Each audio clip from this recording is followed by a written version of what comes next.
বিজয় গুপ্তের মনসামঙ্গলে আছে হাজারে হাজার কামার করে কিলবিল, কেহ গড়ে কপাট, কেহ গড়ে কিল। কিন্তু তা সত্ত্বেও সরকারি হাসপাতালে তথাকথিত লৌহ বাসরে যে কত বিষাক্ত কালসর্প কিলবিল করছে, মেয়েদের নিরাপত্তা আসলে কোথায় দাঁড়িয়ে তা আবার বুঝিয়ে দিল এসএসকেএম, উলুবেড়িয়া আর মোহাম্মদবাজার। আর সেই নিয়েই প্রথম প্রশ্ন। কলকাতার হাসপাতালে নাবালিকার যৌন নিগ্রহ, জেলার হাসপাতালে আক্রান্ত মহিলা ডাক্তার, স্বাস্থ্যকেন্দ্রে মাথা ফাটলো নার্সের। তবে কি আরজিকর কাণ্ড থেকে আমরা এতটুকুও শিক্ষা নিলাম না? দ্বিতীয় প্রশ্ন। আরজিকর ঘটিয়েছিল সিভিক ভলেন্টিয়ার সঞ্জয় রায়, আর এসএসকেএম এ নাবালিকার যৌন নিগ্রহে গ্রেফতার আরেক সরকারি হাসপাতালের নিরাপত্তা রক্ষী। প্রশাসন ঘুমোচ্ছে বলেই কি সরকারি সিস্টেমে রক্ষকরাই ভক্ষক? তৃতীয় প্রশ্ন। লাগাতার ধর্ষণ ও মানসিক চাপ দুই পুলিশ কর্মী, ডিএসপিকে জানালেও হয়নি কোনো ব্যবস্থা। হাতের তালুতে সুইসাইড নোট লিখে আত্মঘাতী মহারাষ্ট্রের সরকারি চিকিৎসক। এরপর কি করে দায় এড়াতে পারে বিজেপি সরকার? চতুর্থ প্রশ্ন। শুভেন্দু অধিকারী রক্ষা কবচ প্রত্যাহার হাইকোর্টে, একই সঙ্গে খারিজ পুলিশের করা 15টা এফআইআর। আমাদের জয়, ভোটের আগে দাবি তৃণমূল বিজেপি দুপক্ষেরই। কোন দিকে গড়াচ্ছে জল? পঞ্চম প্রশ্ন। শুভেন্দু অধিকারীর বিরুদ্ধে 4টে মামলার তদন্তে এসআইটি গঠন বিচারপতি জয় সেনগুপ্তে। পুলিশের সঙ্গে সমান তালে এসআইটিতে রাখা হলো সিবিআইকেও। কিন্তু কেন্দ্র রাজ্য সংঘাতের আবহে দুই এজেন্সির যৌথ তদন্তে আদৌ কোনো ফল মিলবে? তবে শুরুতেই চোখ রাখবো আতঙ্কের ছবিটাতে। কলকাতা থেকে জেলা, কোথায় নিরাপত্তা? খাস কলকাতার বুকে এসএসকেএম মেডিকেল কলেজ থেকে হাওড়ার উলুবেড়িয়া, বীরভূমের মোহাম্মদবাজার, একের পর এক সরকারি মেডিকেল কলেজ ও স্বাস্থ্যকেন্দ্রে ভয়ঙ্কর ঘটনা, ভয়াবহ অভিযোগ। কোথাও ধৃত বেসরকারি নিরাপত্তা রক্ষী, কোথাও পুলিশের জালে ট্রাফিক হোমগার্ড। অর্থাৎ যাদের দায়িত্ব নিরাপত্তা দেবার, তাদের বিরুদ্ধে সম্ভ্রমহানির অভিযোগ। 1 বছর কাটতে না কাটতেই ফের ফিরে এলো আরজিকর মেডিকেল কলেজের ঘটনার আতঙ্ক, উদ্বেগ। সার্বিকভাবে একটা ভয়ঙ্কর একটা পরিস্থিতি তৈরি করছে। সবাই কিন্তু আজকে আতঙ্কের মধ্যে রয়েছে। প্রশাসন আজকে চূড়ান্ত ফেইলিওর, ব্যর্থ। প্রশাসন কোনো ভূমিকা নিচ্ছে না। রাজ্যের প্রথিতযশা মেডিকেল কলেজ এসএসকেএম ইউনিফর্ম পরে চিকিৎসকদের শৌচালয়ে নিয়ে গিয়ে নাবালিকাকে যৌন নিগ্রহের অভিযোগ উঠছে। বীরভূমের স্বাস্থ্যকেন্দ্রে মেরে নার্সের মাথা ফাটিয়ে দেওয়া হচ্ছে। উলুবেড়িয়ায় চিকিৎসককে ধর্ষণের হুমকি। প্রতিটি ঘটনা স্বাস্থ্যকেন্দ্রের মধ্যে এবং অভিযুক্তরা বহিরাগত। বিভিন্ন জায়গার কথা বলে উনি রড ঢুকিয়ে দেব এইসব বলেছে। সেই ছেলেটা কোনো শত্রু নয়, ওর টার্গেট আলাদা ছিল, যে রেপ করে মার্ডার করা। তাহলে আরজিকর কাণ্ডের পর পাল্টালো কি? কোথায় নিরাপত্তা? প্রশ্ন তুলে মুখ্যমন্ত্রী তথা স্বাস্থ্যমন্ত্রীকে বিঁধেছেন বিরোধীরাও। গৃহে নিরাপত্তা নাই, রাস্তা নিরাপত্তা নাই, হাসপাতালের নিরাপত্তা নাই। এর থেকে বোঝা যায় যে total system of law is, শাসন একদম ভেঙে পড়েছে, টুকরো হয়ে গেছে। there is nothing, even I don't think she can do anything about it. It's gone beyond her hand. পাল্টা জবাব দিয়েছে তৃণমূল। মিঠুন চক্রবর্তী মিথ্যাচার করছেন, কুৎসা করছেন। মিঠুন চক্রবর্তী একাধিক চিটফান্ডের বেনিফিশিয়ারি বা উপকৃত হয়েছেন। তো উনি ঘুরে ঘুরে দল বদল করা লোক। ওনার কথার উত্তর দেওয়ার একটা সমস্যা হচ্ছে, আমি এই 25 সালে দাঁড়িয়ে অক্টোবর মাসে ওনার একটা কথার উত্তর দেব, কিন্তু 26 সালের অক্টোবর মাসে কোন দলে উনি থাকবেন এই দল বদলু পাল্টিবাজ নিজেই জানে না। একের পর এক ঘটনায় কড়া ব্যবস্থা নেবার দাবিতে মুখ্যমন্ত্রীকে চিঠি দিয়েছে সার্ভিস ডক্টরস ফোরাম। সন্দীপ সরকার, ঝিলং করঞ্জাই ও ভাস্কর মুখোপাধ্যায়ের রিপোর্ট, এবিপি আনন্দ। দেখুন, সব থেকে বড় প্রশ্ন তো এটাই যে এ রাজ্যে সরকারি হাসপাতালে মেয়েদের নিরাপত্তা বলে আদৌ কি কিছু আছে? রাজ্যের সব থেকে বড় সরকারি সুপার স্পেশালিটি হাসপাতালে শিশু চিকিৎসক পরিচয় দিয়ে এক ব্যক্তি, যে কিনা আরেকটা বড় সরকারি হাসপাতালের নিরাপত্তা কর্মী, কোনো বাধা ছাড়া ঢুকে পড়ছে। খোদ চিকিৎসকরা যে শৌচাগার ব্যবহার করেন সেখানে এক নাবালিকাকে নিয়ে গিয়ে তার ওপর যৌন নিগ্রহ চালাচ্ছে। আর শুধু এসএসকেএমই নয়, হাওড়ার হাসপাতালে মহিলা ডাক্তারকে ধর্ষণের হুমকির মুখে পড়তে হচ্ছে। বীরভূমের হাসপাতালে আক্রান্ত নার্সের মাথায় 22টা সেলাই পড়ছে মার খেয়ে। একের পর এক আতঙ্কের ছবি। আবার মহারাষ্ট্রে খোদ পুলিশের হাতেই মাসের পর মাস ধর্ষণের শিকার হয়ে আত্মহত্যা করলেন সরকারি হাসপাতালের এক মহিলা ডাক্তার। ভাবতে পারেন, আর এখানেই প্রশ্ন যে আরজিকর কাণ্ডের পর এই যে ঝুড়ি ঝুড়ি দেশের বিভিন্ন প্রান্তে পশ্চিমবঙ্গ সহ সরকারি প্রতিশ্রুতি সবটাই কি আইওয়াস ছিল?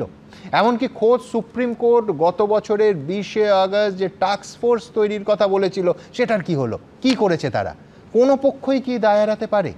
আজ আমার প্রথম বক্তা অরূপ চক্রবর্তী। অরূপ এক্ষুনি নিশ্চয়ই বলবে যে গোটা দেশের কোথাওই সুরক্ষা নেই, কিন্তু আমাদের এই রাজ্যই তো আরজিকরের ঘটনা গোটা দেশকে নাড়িয়ে দিয়েছিল মাত্র 14 মাস আগে। 14 মাসে ছবিটা অন্তত এই রাজ্যে একটুও পাল্টানো গেল না অরূপ? না সুমন, আমি কথা বলবো না যে গোটা দেশে সুরক্ষা নেই ইত্যাদি প্রভৃতি, বরং আমি বলবো গোটা দেশকে সুরক্ষা দেওয়া যেত। গোটা দেশে ধর্ষকদের এই প্রবৃত্তিকে ভয় পাওয়ানো যেত তাদের শিরদাঁড়া দিয়ে। এটা ওই শিরদাঁড়া নয় যেটা কলকাতা পুলিশের অফিসে গিয়ে দেওয়া হয়েছিল, পরবর্তীকালে দেখা গিয়েছিল যে আসল ঘটনাটা কি, আমি সেই প্রশ্নে পরে আসব। ধর্ষকের শিরদাঁড়া দিয়ে ভয় পাইয়ে দেওয়া যেত যদি এমন আইন থাকতো যাতে ধর্ষক ভয় পায় যে এই ধরনের অপরাধে ধরা পড়লে তার মৃত্যুদণ্ড হতে পারে। আমাদের দুর্ভাগ্য, এখনো অবধি পশ্চিমবঙ্গ বিধানসভায় সেই বিল পেশ হলেও আজ অবধি অপরাজিতা বিল দিনের আলো দেখলো না। আমি আবারও বলছি, এই যে ঘটনাগুলো বললেন সব কটা ঘটনা আমাদের সকলের মাথা নত করে দেয়। এটা তো ঘটনা, রাজ্য সরকারের এখানে যদি হাসপাতালে এই ঘটনা ঘটে সেটা কি আমাদের পক্ষে স্বস্তিদায়ক? নিশ্চয়ই স্বস্তিদায়ক নয়। তাহলে এই জায়গায় আপনি কাকে দোষারোপ করবেন? একজন সরকারি কর্মচারী। ঘটনাচক্রে এসএসকেএম হাসপাতালে প্রতিদিন হাজারে হাজারে মানুষ আসেন সারা বাংলার বিভিন্ন প্রান্ত থেকে। প্রতিটা পেশেন্টকে প্রতিটা জায়গায় পুলিশ তো ইন্ডিভিজুয়াল ম্যানমার্কিং করে সিকিউরিটি দিতে পারবে না, সম্ভবই নয়। সেই জায়গায় দাঁড়িয়েও যখন এই ঘটনা ঘটছে, ধরিয়ে দিচ্ছে কে? ওই হাসপাতালেরই স্টাফরা ধরিয়ে দিতে সহযোগিতা করছে কে? ওখানকার দায়িত্বপ্রাপ্ত যারা আধিকারিক তারাই। কিন্তু প্রশ্নটা উঠছে দোষারোপটা আমি কাকে করব? এসএসকেএম এর দালাল চক্র চালাতো, আমি বলছি প্রভাবটা তাকে কোনো গেটে কেউ আটকায়নি। না, আমি বলছি কারণ সে একটি সরকারি হাসপাতালের সাথে সম্পৃক্ত। আমি বলছি দোষারোপটা কাকে করবেন? ধর্ষককে করবেন, সরকারকে করবেন, সমাজকে করবেন, নাকি যারা এই ধর্ষকদের মানসিকতাকে এন্ডোর্স করছে? সমস্যা হচ্ছে আমরা যখন কোথাও এই দুর্গাপুর কাণ্ডে, সুমন তোমার সাথে আমি বলেছি এর আগেও, যখন ধর্ষক হিসেবে আইডেন্টি, প্রথম কথা সেটা একটা মিথ্যে অভিযোগ ছিল, পরবর্তীকালে যা ঘটনাক্রম সামনে এসেছে। মুশকিল হচ্ছে যাদের নামে অভিযোগ হলো তাদের জীবনে কিন্তু একটা কলঙ্কের দাগ লেগে গেল, তারা কিন্তু সেটা থেকে আর মুছতে পারলেন না। সেখানেও যে নারকীয় ঘটনা ঘটলো, যে ধর্ষকের মধ্যে ক্লাসিফিকেশন করা হলো তুমি হিন্দু ধর্ষক না মুসলমান ধর্ষক। আনফরচুনেটলি কোনো প্রাইভেট অ্যাকাউন্ট থেকে নয়, সরকারিভাবে বিজেপির অ্যাকাউন্ট থেকে ধর্ষকে ক্লাসিফিকেশন করা হলো। একটা ধর্মের হলে তুমি ধর্ষক, আরেকটা ধর্মের হলে তুমি বেশ উপাসনাকারী মতো আর কি। আমি পরিষ্কার বলছি, আজকে আরেকটি ঘটনা আপনি বললেন মহারাষ্ট্রের ঘটনা, ঠিক। গোপাল বদনে, ইন্সপেক্টর পাতিল, এসিপি লাটপুত্রে, দিনের পর এখানে আমি বলছি কি ঘটনা ঘটেছে, সাথে সাথে অ্যারেস্ট হয়েছে। উলুবেরিয়ার ঘটনা দেখালেন, পুলিশের হোমগার্ড তাকে সাথে সাথে ক্লোজ করা হয়েছে, অ্যারেস্ট করা হয়েছে। পার্থক্যটা কোথায়? গভর্নেন্সে। এই কদিন আগে আমি দেখছিলাম তোমার সাথেই সজল এসে বলছিল যে এই ধরনের ঘটনা ঘটবে, কিন্তু গুড গভর্নেন্স বোঝা যায় সাথে সাথে প্রোঅ্যাক্টিভলি সরকার কাজ করেছে কিনা। প্রোঅ্যাক্টিভলি পশ্চিমবঙ্গে তারা হাসপাতালে চত্বরে তার ভেতরে ডাক্তারদের শৌচাগারের মধ্যে ঘটনা ঘটবে বলা যায়? আমি আসছি, এই ঘটনা কখনোই কাম্য। দেখুন সুমন, হোয়াট অ্যাবাউটারি করলে অনেক কিছু, আমি নিশ্চয়ই এখন বলবো না যে এই যে কর্মীটি আজ থেকে 20 বছর আগে বাম আমলে চাকরি পেয়েছেন, তার মানে কি সে বাম আমলে ধর্ষককে চাকরি দেওয়া ছিল? এইসব হোয়াট অ্যাবাউটারি করে তো লাভ নেই। মূল জায়গাটায় আসতে হবে যে ধর্ষক সে এই ধরনের কাজ করতে ভয় পাবে কিনা। কদিন আগে উড়িষ্যার ঘটনা আমাদের মনে আছে সুমন, ডাক্তার সে চিকিৎসারত মানুষকে সে ধর্ষণ করতে উদ্যত হচ্ছে। সারা ভারতবর্ষ তো একের পর এক ঘটনায় শিউরে উঠছে। আজকে মহারাষ্ট্রের ঘটনা আমরা শিউরে উঠেছি, কিন্তু মূল জায়গাটা আটকাতে গেলে এমন কঠোর আইন করা প্রয়োজন যাতে ধর্ষক ভয় পায়। আমাদের দুর্ভাগ্য, রাজ্যপাল বলুন বা কেন্দ্রীয় সরকার আজ অব্দি সেই আইনকে দিনের আলো আসতে দিচ্ছেন না, দেখতে দিচ্ছেন না। কেন আমি জানি না। তাহলে কি কোনো সম্প্রদায়ের মানুষকে ধর্ষণ করলে তাকে মালা দিয়ে বরণ করা যাবে না, সেই ভয় থেকে কি এই আইন আনতে দেওয়া হচ্ছে না? আমরা বলছি অন্যায় যদি করে থাকে তার একটাই পরিচয় হবে ধর্ষক, ধর্ষকের জায়গা হবে জেলের পেছনে বা ফাঁসি কাটে, তার কোনো আলাদা ক্লাসিফিকেশন হবে না। বিজেপি দেবে, কিন্তু আমি বলছি যে নির্ভয়া কাণ্ডের পর 4 জনের ফাঁসির আদেশ হয়েছিল, কোনো নতুন আইন লাগেনি। এই দেশের এক্সিস্টিং আইনেই ফাঁসির আদেশ হয়েছিল, তাতে এই ঘটনা কি কমে গেছে? আমাদের বক্তব্য পরিষ্কার, যদি সামাজিক ব্যাধি হয় সেই সামাজিক ব্যাধি কবে নির্মূল হবে তার জন্য সরকার গালে হাত দিয়ে বসে থাকতে পারে না। সেখানে দরকার পুলিশিং, এবং অন্তত আমাদের সরকারি হাসপাতালের ভেতরটা, সেখানে সুরক্ষা, সেখানকার নিরাপত্তা, এ নিয়ে প্রশ্ন উঠবে কেন?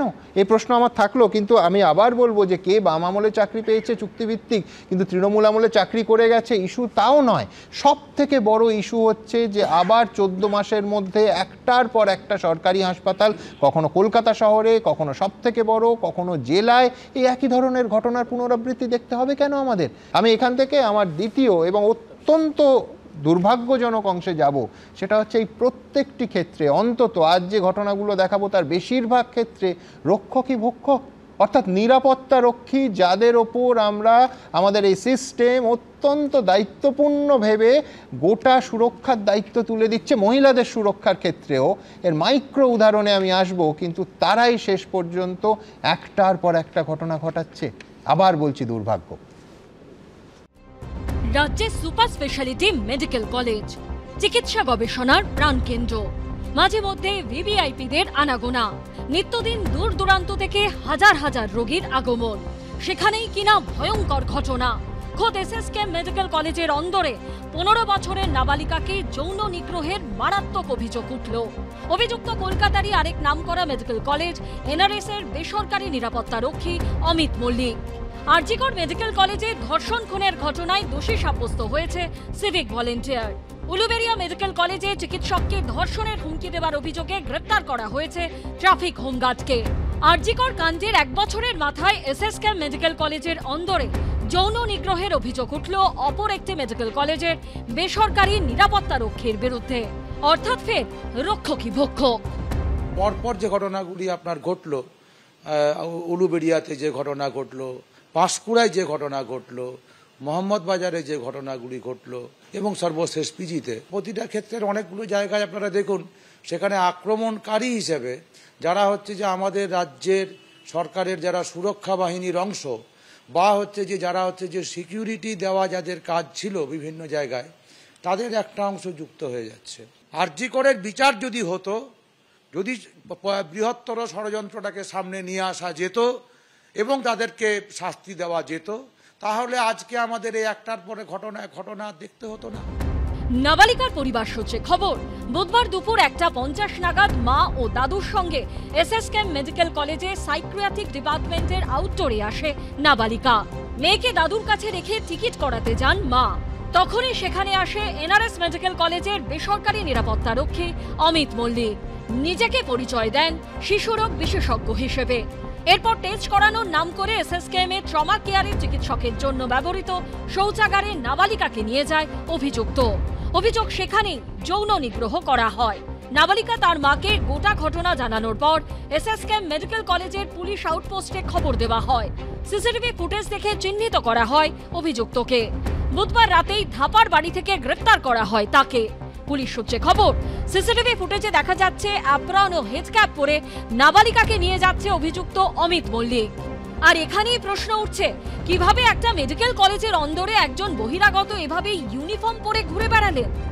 আজকে যেই অমিত মল্লিক যে ধরা পড়েছে, তার গায়ে ডাক্তারের একটা গাউন এবং মাথায় একটা ডাক্তারি ক্যাপ এবং তাদের নির্দিষ্ট শৌচাগার, প্রত্যেকটা জিনিস কিন্তু ক্রাইম করার জন্য অপরিহার্যভাবে বেছে নিয়েছিল।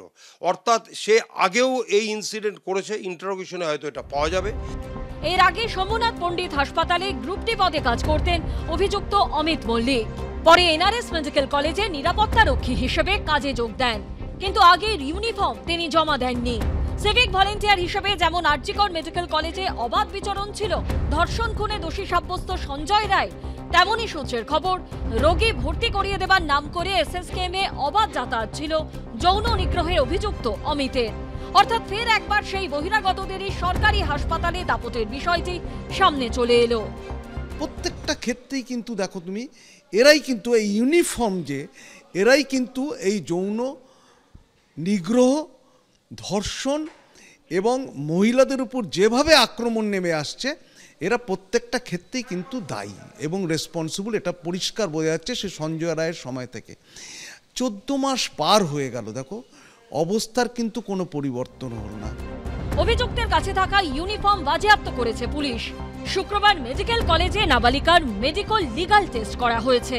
পার্থপ্রতিম ঘোষ, ময়ূখ ঠাকুর চক্রবর্তী ও অনির্বাণ বিশ্বাসের রিপোর্ট, এবিপি আনন্দ। আমার পরের বক্তা ডক্টর অনিকেত মাহাতো। অনিকেত, উল্টো দিক থেকে যদি দেখি, আমার এটা বলতেই হবে যে তোমাদের ঐতিহাসিক আন্দোলনও সম্পূর্ণ ব্যর্থ হয়েছে। তোমরা অনশন করে নিজেদের জীবন বিপন্ন করলে, রাষ্ট্রশক্তির রক্তচক্ষুর কুনজরে পড়লে, কিন্তু কাজের কাজ তো কিছুই হলো না। এখনও সবথেকে বড় সরকারি হাসপাতালের মধ্যে নাবালিকা শ্লীলতাহানি হচ্ছে, এখনও উলুবেড়িয়ার মহিলা চিকিৎসককে নিগৃহীত হতে হচ্ছে, এখনও বীরভূমের মোহাম্মদবাজারে ওই নার্স বোনটার মাথায় মার খেয়ে 22টা সেলাই পড়ছে। অর্থাৎ রোগী, ডাক্তারবাবু, নার্স, সরকারি হাসপাতালে কেউ নিরাপদ নয়। তাহলে তো তোমাদের গোটা আন্দোলনটাই ব্যর্থ হয়েছে, মানবে অনিকেত? না, আন্দোলন ব্যর্থ হয়েছে এই কথা আমি মনে করি না। কেন মনে করি না? খুব সুন্দর একটা প্রশ্ন করেছেন সুমনদা। যে জায়গা থেকে বলতে চাই, আমি একজন মানুষ হিসেবে, একজন চিকিৎসক হিসেবে আমার সহপাঠীর উপর যদি কোনো ঘটনা ঘটে, তার জায়গা থেকে প্রতিবাদ করা একজন মানুষ হিসেবে আমার কর্তব্য। কারণ এই মানুষ হিসেবে আমি আমার মনুষ্যত্বের প্রকাশ ঘটাই সেখানে। এবার প্রশ্ন আসছে আপনার দ্বিতীয় প্রশ্ন, যে তাহলে তোমরা পেলে কি? যদি কিছু না পেলে তাহলে এই জায়গা সফল হলো কোথায়?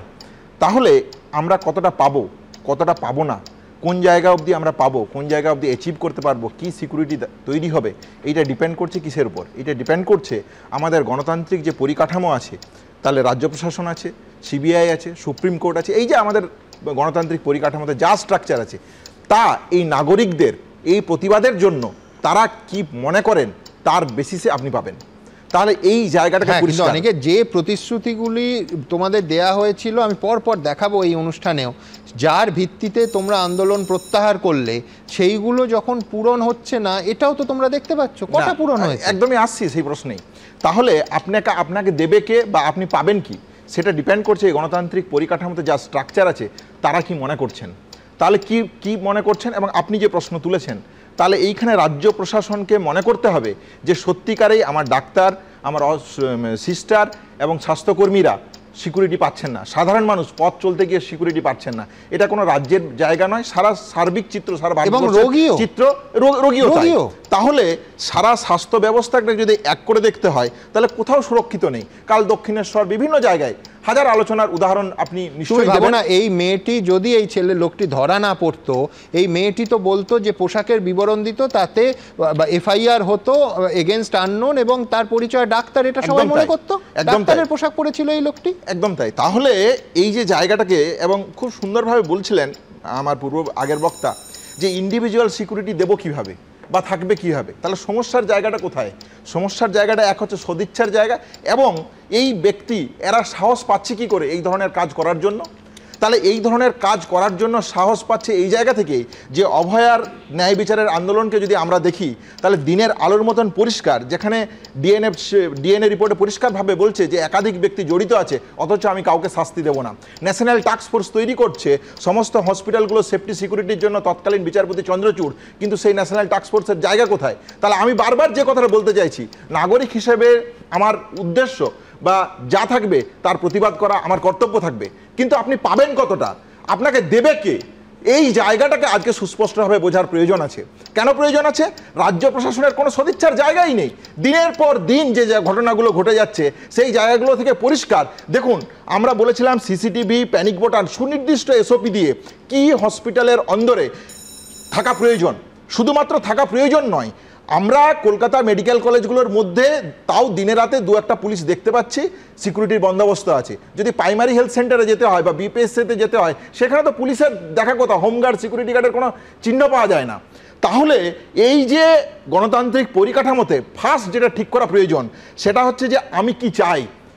আমি যদি চাই একটা নাগরিকের সুরক্ষা দিতে, আমি যদি চাই একটা নাগরিকের সুস্পষ্ট অধিকার দিতে, তাহলে এই যে যারা সাহস পাচ্ছে, এই সাহস জোগানোর জায়গাটাকে বন্ধ করতে হবে। তাহলে আইনের শাসন সুনির্দিষ্টভাবে বাংলা সহ দেশের মাটিতে প্রতিষ্ঠিত করতে হবে, এবং যারা দোষী, এই যে বলছে অ্যারেস্ট করে নিয়েছি, তো অ্যারেস্ট করছি তো, কিন্তু শাস্তি কোথায় হচ্ছে? তাহলে অভয়ার ন্যায় বিচারে যেখানে দেখা যাচ্ছে দিনের আলোর মতন এভিডেন্স টেম্পার হয়েছে, ইনভেস্টিগেশনকে হাসাব করেছে, সাপ্লিমেন্টারি চার্জশিট কোথায়? যেখানে দেখা যাচ্ছে একাধিক ব্যক্তি জড়িত, সেই একাধিক ব্যক্তিদের অ্যারেস্ট কোথায়? তাহলে যদি দেখতে হয় যে এভিডেন্স টেম্পার করেছে কারা, এভিডেন্স টেম্পার করেছে টালা থানার পুলিশ, কলকাতা পুলিশ, তাহলে সেই এভিডেন্স টেম্পারকে হেল্প করলো কে? তদন্তকারী সংস্থা সিবিআই। তাহলে এই জায়গা যদি তৈরি হয়, এই দুর্বর্তনের জায়গা যদি তৈরি হয়, তাহলে আমাদেরকে এই গণতান্ত্রিক পরিসরে ঠিক করে নিতে হবে যে আমার জায়গা কোথায়। আমি একটা সাধারণ মানুষের কাছে ডক্টর অনিকেত অনেক কিছু বললেন, আবার সেই মিথ্যের বিনির্মাণ একই কথা। অভয়ের ক্ষেত্রে যদি এভিডেন্স ট্যাম্পার হয়ে থাকে, বাপু আইনজীবী তো ছিলেন, বিকাশ ভট্টাচার্য আইনজীবী ছিলেন, তাকে সরিয়ে সরাতে কে বলেছে? আমরা বলেছি।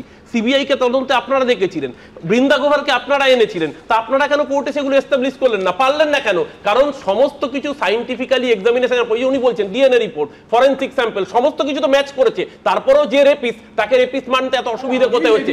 আবারও বারবার এত যখন বক্তব্য ছিল, কেন কোর্টে সেগুলো প্রডিউস করতে পারেননি? কেন সিবিআই যখন এনকোয়ারি করেছে তখন সেগুলো কোর্টে জানাতে পারেননি? আবার এখানে মিথ্যার বিনির্মাণ করছেন। শুনেন, শুনলে ভালো লাগবে। যে কথা বলার সেটা হচ্ছে যে evidence temper Kolkata, evidence temper বা ইনভেস্টিগেশন হাসাব করার কথা আমরা মন গড়া বলছি না। তদন্তকারী সিবিআই সংস্থা তার প্রাইমারি চার্জশিটে পরিষ্কারভাবে লেখা আছে। তাহলে এইটা আমার মন গড়া কথা বা ওনার মন গড়া কথা বা সুমনদার মন গড়া কথা তা নয়। তাহলে এভিডেন্স টেম্পার বা সাপ্লিমেন্টারি চার্জশিটের জন্য তাহলে এভিডেন্স টেম্পার তো হয়েছে, তাহলে কে করলো? তাহলে এইটা প্রশ্ন। সেমিনার হল ভাঙার জন্য সই আপনারা করেছিলেন কি করেননি? সেমিনার হল ভাঙার জন্য সই ছিল কি ছিল না? We are satisfied with the postmortem autopsy process. Riya Bera, Rama Bera, doctor Titas, কাদের সই ছিল? কাদের সই ছিল? কাদের সই ছিল? আপনি বলুন, আপনি বলুন। না না, আপনারা তো গণমাধ্যমে বিচার করেছেন, ফাঁসি তো আমাদের দিয়েছেন, ফাঁসি তো আমাদের দিয়েছেন, গণমাধ্যমে বিচার করে। তাহলে এভিডেন্স টেম্পার এমন ইনভেস্টিগেশন হাসাব করার জন্য যদি মনে করেন যে আমরা খুব ভালো কাজ করেছি, তাহলে এই বাংলা ধর্ষকদের বাংলায় তৈরি হবে। যে এই কথাটা সম্পূর্ণভাবে মনে রাখা উচিত। আমি আপনার শো থেকে একটা 30 সেকেন্ড বলে শেষ করতে চাই। এই রাজনৈতিক বাইনারিতে সাধারণ মানুষের কাছে আমি অ্যাপিল করছি যে এই রাজনৈতিক বাইনারিতে যাবেন না। আপনার সুরক্ষা, আপনার বাড়ির সুরক্ষা, আপনার মা বোনের সুরক্ষা যদি এই ভারতবর্ষের বুকে রাখতে হয়, অভয় আন্দোলনের শিক্ষা থেকে যদি নিতে হয়, তাহলে নিজেদের মতন করে, নিজেদের এলাকায় এলাকায় নিজেদেরকে সুরক্ষিত করার জন্য নিজেদের মতন করে নাগরিক কমিটি তৈরি করুন। তার মাধ্যমে লড়াইয়ের বাতাবরণ তৈরি করুন। কারো উপর ভরসা রাখবেন না, কারো উপর বিশ্বাস রাখবেন না। এই পুলিশ প্রশাসন, সিবিআই, সুপ্রিম কোর্ট, কারুর উপর ভরসা রাখবেন না, পুলিশ, সিবিআই কারুর উপর ভরসা রাখবেন না। কিন্তু আমাদের বক্তব্য, আমরা তো সাধারণ করদাতা, আমরা কর দিই। এই রাষ্ট্র আমাদের সুরক্ষা, আমাদের আত্মীয় স্বজনদের সুরক্ষা, আমাদের পুত্রকন্যাদের সুরক্ষা, পিতামাতার সুরক্ষা দেবে বলে। আমি বলছি, ও একটা কথা বলছিল যে আমরা কি চাই, আমি বলছি চাই যেটা, সেটা কেন আমাদের এই সিস্টেম। এমন কি মনে করবেন না যে শুধু আমি সরকারের অংশেই থাকবো। সুপ্রিম কোর্ট যা যা বলেছে, নাগরিক হিসেবে আমার পূর্ণ অধিকার আছে এই এত বড় বড় কথা ঘন্টার পর ঘন্টা ধরে ভারতবাসী শুনেছে সুপ্রিম কোর্টের লাইভ টেলিকাস্টে, আজকে হিসেব চাওয়ার যে যা যা সুপ্রিম কোর্ট বলেছিল কত শতাংশ পূরণ হয়েছে, কত শতাংশ পূরণ হয়েছে, সুপ্রিম কোর্টে কটা রিপোর্ট গেছে, সুপ্রিম কোর্ট কি আদৌ মনিটর করেছে যে তাদের নির্দেশ বা তথাকথিত ন্যাশনাল টাস্ক ফোর্স, যে ন্যাশনাল টাস্ক ফোর্স তৈরি হলো আরজিকর কাণ্ডের ঘটনার অভিঘাতে, সেই ঘটনার পর যাকে পশ্চিমবঙ্গের একজন প্রতিনিধিকেও রাখা হলো না, তারা কি করলো? ভাববেন না যে বিচার বিভাগের সঙ্গে সম্পর্কিত বলে সেই প্রশ্নটা আমরা এড়িয়ে যাব। সমানভাবে এই অনুষ্ঠানে আগামী 1.5 ঘন্টা সেই প্রশ্ন আমরা তুলব যে এত বড় বড় ফানুস বিভিন্ন মহল থেকে যা ওড়ানো হলো, তার কটা শেষ পর্যন্ত আজকের দিনে দাঁড়িয়ে এই অক্টোবর মাসের 2025 সালে বাস্তবায়িত হলো, সেই প্রশ্ন তুলব আমরা। কিন্তু তার আগে দ্রুত একবার দেখাবো মহারাষ্ট্রে আরেকটা মারাত্মক ঘটনা। সেই ঘটনা কি? আত্মঘাতী চিকিৎসক, বাহাতে তালুতে হিন্দিতে লেখা সুইসাইড নোট। সেই সুইসাইড নোটে লেখা 2 পুলিশ অফিসারের নাম। লাগাতার ধর্ষণ ও মানসিক হেনস্থার অভিযোগ। একজন তরুণী সরকারি চিকিৎসকের এই মর্মান্তিক পরিণতিতে তোলপাড় পড়ে গেছে মহারাষ্ট্রে। চরম অস্বস্তিতে পড়েছে বিজেপির জোট সরকার। সুইসাইড নোটে আত্মঘাতী চিকিৎসক লিখেছে, সাতারা জেলার ফাল্টন থানার সাব ইন্সপেক্টর গোপাল বাদনে আমার মৃত্যুর কারণ। তিনি আমাকে 4 বার ধর্ষণ করেছেন। 5 মাসেরও বেশি সময় ধরে তিনি আমাকে ধর্ষণ, মানসিক ও শারীরিক নির্যাতন করেছেন। পাশাপাশি মানসিক নির্যাতন করেছেন পুলিশ অফিসার প্রশান্ত ব্যাংকার। हाथ में एक लिखा था जिसमें 2 आरोपियों के नाम लिखे थे। एक उसमें हमारा अधिकारी है पलटन ग्रामीण का, वो और एक आदमी, ऐसे दोनों के खिलाफ गुना दाखिल हो चुका है, बलात्कार और अबेटमेंट टू सुसाइड का। दोनों को खोजने के लिए टीम रवाना हो चुकी है और जो PSI है उसको सस्पेंड किया गया है। মহারাষ্ট্রের সাতারা জেলার ফাল্টন মহকুমা হাসপাতালে মেডিকেল অফিসার হিসেবে কর্মরত ছিলেন ওই তরুণী চিকিৎসক। শুধু যে পুলিশ অফিসারের বিরুদ্ধে লাগাতার ধর্ষণের অভিযোগই করে গেছেন তরুণী চিকিৎসক তা নয়, বিজেপি পরিচালিত মহারাষ্ট্রের গোটা পুলিশি সিস্টেমকেও প্রশ্নের মুখে দাঁড় করিয়ে দিয়েছে এই আত্মহত্যা। সূত্রের দাবি, চলতি বছরের 19শে জুন ফাল্টনের ডেপুটি সুপারিনটেন্ডেন্ট অফ পুলিশকে চিঠি লিখে সাব ইন্সপেক্টর বাদনে সহ 3 পুলিশ অফিসারের বিরুদ্ধে ধর্ষণ ও হেনস্থার অভিযোগ করেছিলেন ওই মহিলা চিকিৎসক। অভিযুক্তদের বিরুদ্ধে আইনি ব্যবস্থা নেবার দাবি জানিয়েছিলেন, কিন্তু কোনো পদক্ষেপই করা হয়নি বলে অভিযোগ। অবশেষে আত্মহত্যার পথ বেছে নিতে হলো তরুণী চিকিৎসককে। पिछले साल में उसको पुलिस और राजनीतिक प्रेशर बहुत बढ़ रहा था, उसका गलत पोस्टमार्टम रिपोर्ट बनाने के लिए उस पर प्रेशर डाला जा रहा था। उसने वैसा शिकायत करने के लिए लेटर लिखे थे SP DSP को, लेकिन उन्होंने कुछ भी उस पर ये नहीं किया। पेशेंट को हॉस्पिटल में ना लाते हुए भी फिट अनफिट रिपोर्ट देना हमारे बहन को नहीं मिलना चाहिए। পুলিশের লোক হয়ে পুলিশ বাহিনী হয়ে তাদের লাগাতার তাকে ধর্ষণ করেছে এবং কন্টিনিউয়াস ধর্ষণ, এবং তারা কমপ্লেন করেছে DYSP-কে। DSP তার কোনো অ্যাকশন নেয়নি 6 মাস যাবৎ। এই DSP-কে একই ধারার যেই ধারায় ওদের রেপের কেস হবে সেই একই ধারা কিন্তু এদের এইডিং অ্যান্ড অ্যাবেটিং সাহায্যকারী হিসাবে DSP-কে নথিবদ্ধ করতে হবে। আত্মহত্যার পর তৎপর হয়েছে মহারাষ্ট্রের বিজেপি সরকার। মুখ্যমন্ত্রীর নির্দেশে বরখাস্ত করা হয়েছে 2 পুলিশ অফিসারকে। মহারাষ্ট্রের কংগ্রেস নেতা বিজয় নামদেব রাও সোশ্যাল মিডিয়া পোস্টে লিখেছেন, রক্ষকই ভক্ষক। পুলিশের কর্তব্য হলো রক্ষা করা, কিন্তু যদি তারা নিজেরাই একজন মহিলা ডাক্তারকে শোষণ করে তাহলে ন্যায় বিচার কিভাবে প্রতিষ্ঠিত হবে? এই মহিলা চিকিৎসক আগে অভিযোগ দায়ের করার পরেও কেন কোনো ব্যবস্থা নেওয়া হয়নি? মহাজ্যোতি সরকার বারবার পুলিশকে রক্ষা করছে, যার ফলে রাজ্যে পুলিশি অত্যাচার বৃদ্ধি পাচ্ছে। যেখানে পুলিশরা ইনভলভ, ডবল ইঞ্জিন সরকার, বিজেপি বা বিরোধীরা এই রাজ্যে যেসব কথাগুলো বলে বেড়ায়, এখানে তো পুলিশ সঙ্গে সঙ্গে অ্যাকশন নেয়।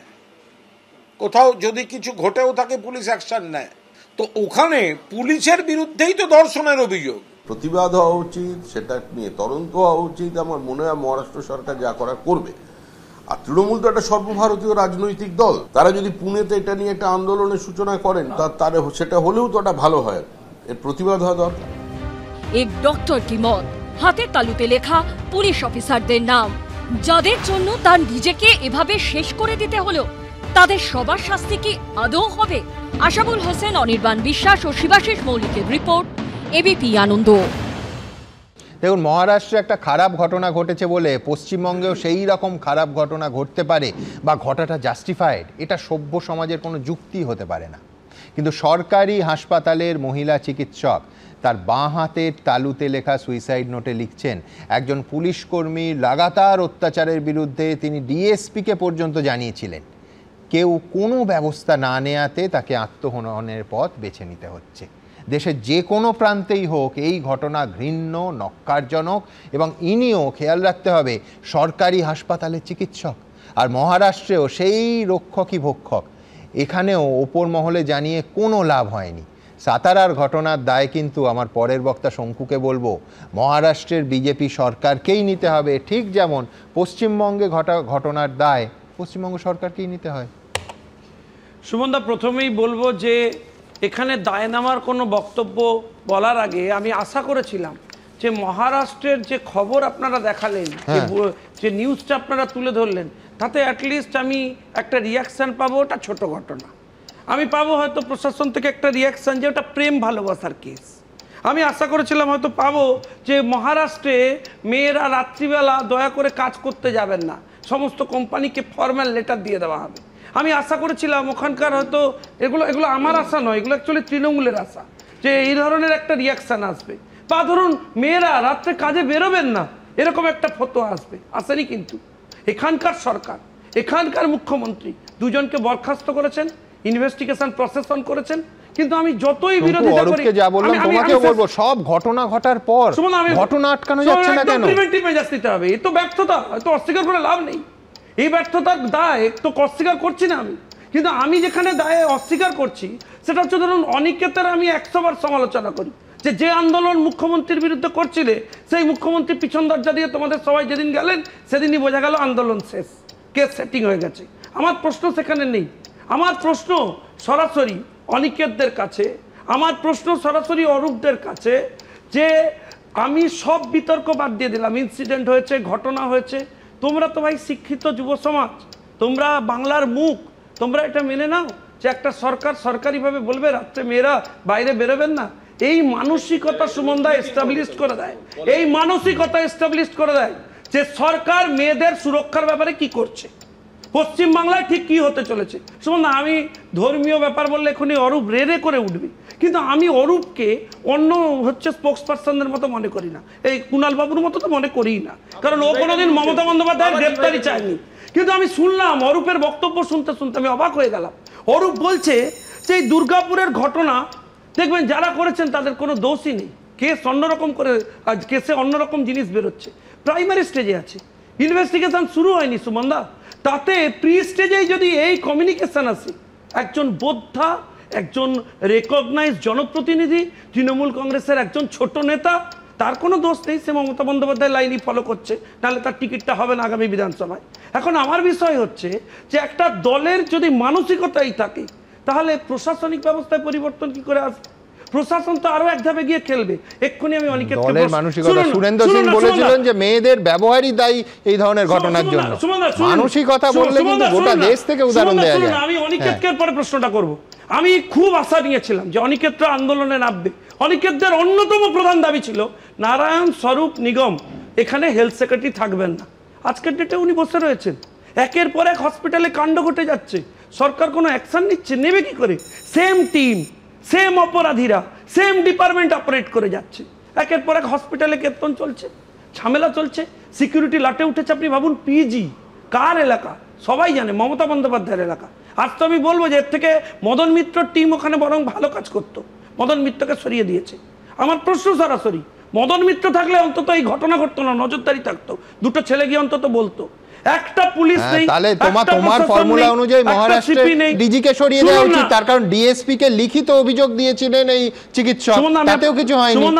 আমি বলছি তোমার একই স্বাস্থ্য সচিবের ফর্মুলায় তো ডিজি কে সরতে হবে। শুনুন, আমাদের সরকার এটাকে এন্টারটেইন করে না। আমাদের মুখ্যমন্ত্রীর এই ধরনের একটা কমিউনিকেশন নেই, দেখাতে পারবেন না।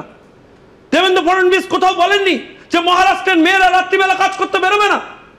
এবং আমরা এগিয়ে বলছি যে আমাদের প্রেসিডেন্ট, আজকে রাজ্যের প্রেসিডেন্ট প্রকাশ্যে দাঁড়িয়ে বলেছেন যে দরকার হলে আপনারাও যান, কারণ আমাদের কোনো এরিয়া অফ ইন্টারেস্ট নেই। বাংলা একটা প্রবাদ আছে, অর্ধসত্য মিথ্যের থেকেও ভয়ঙ্কর। আর তুমিও দেখিয়েছো মমতা বন্দ্যোপাধ্যায় কোথাও এই স্টেটমেন্ট বলেন। আমি এখানে তোমার সঙ্গে একমত।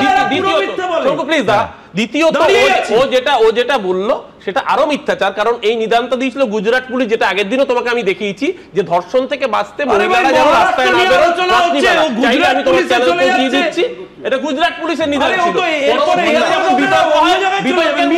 ট্রাফিক পুলিশ বলে এটা আমরা দিইনি, আমাদের সাথে সহযোগিতা করছিল।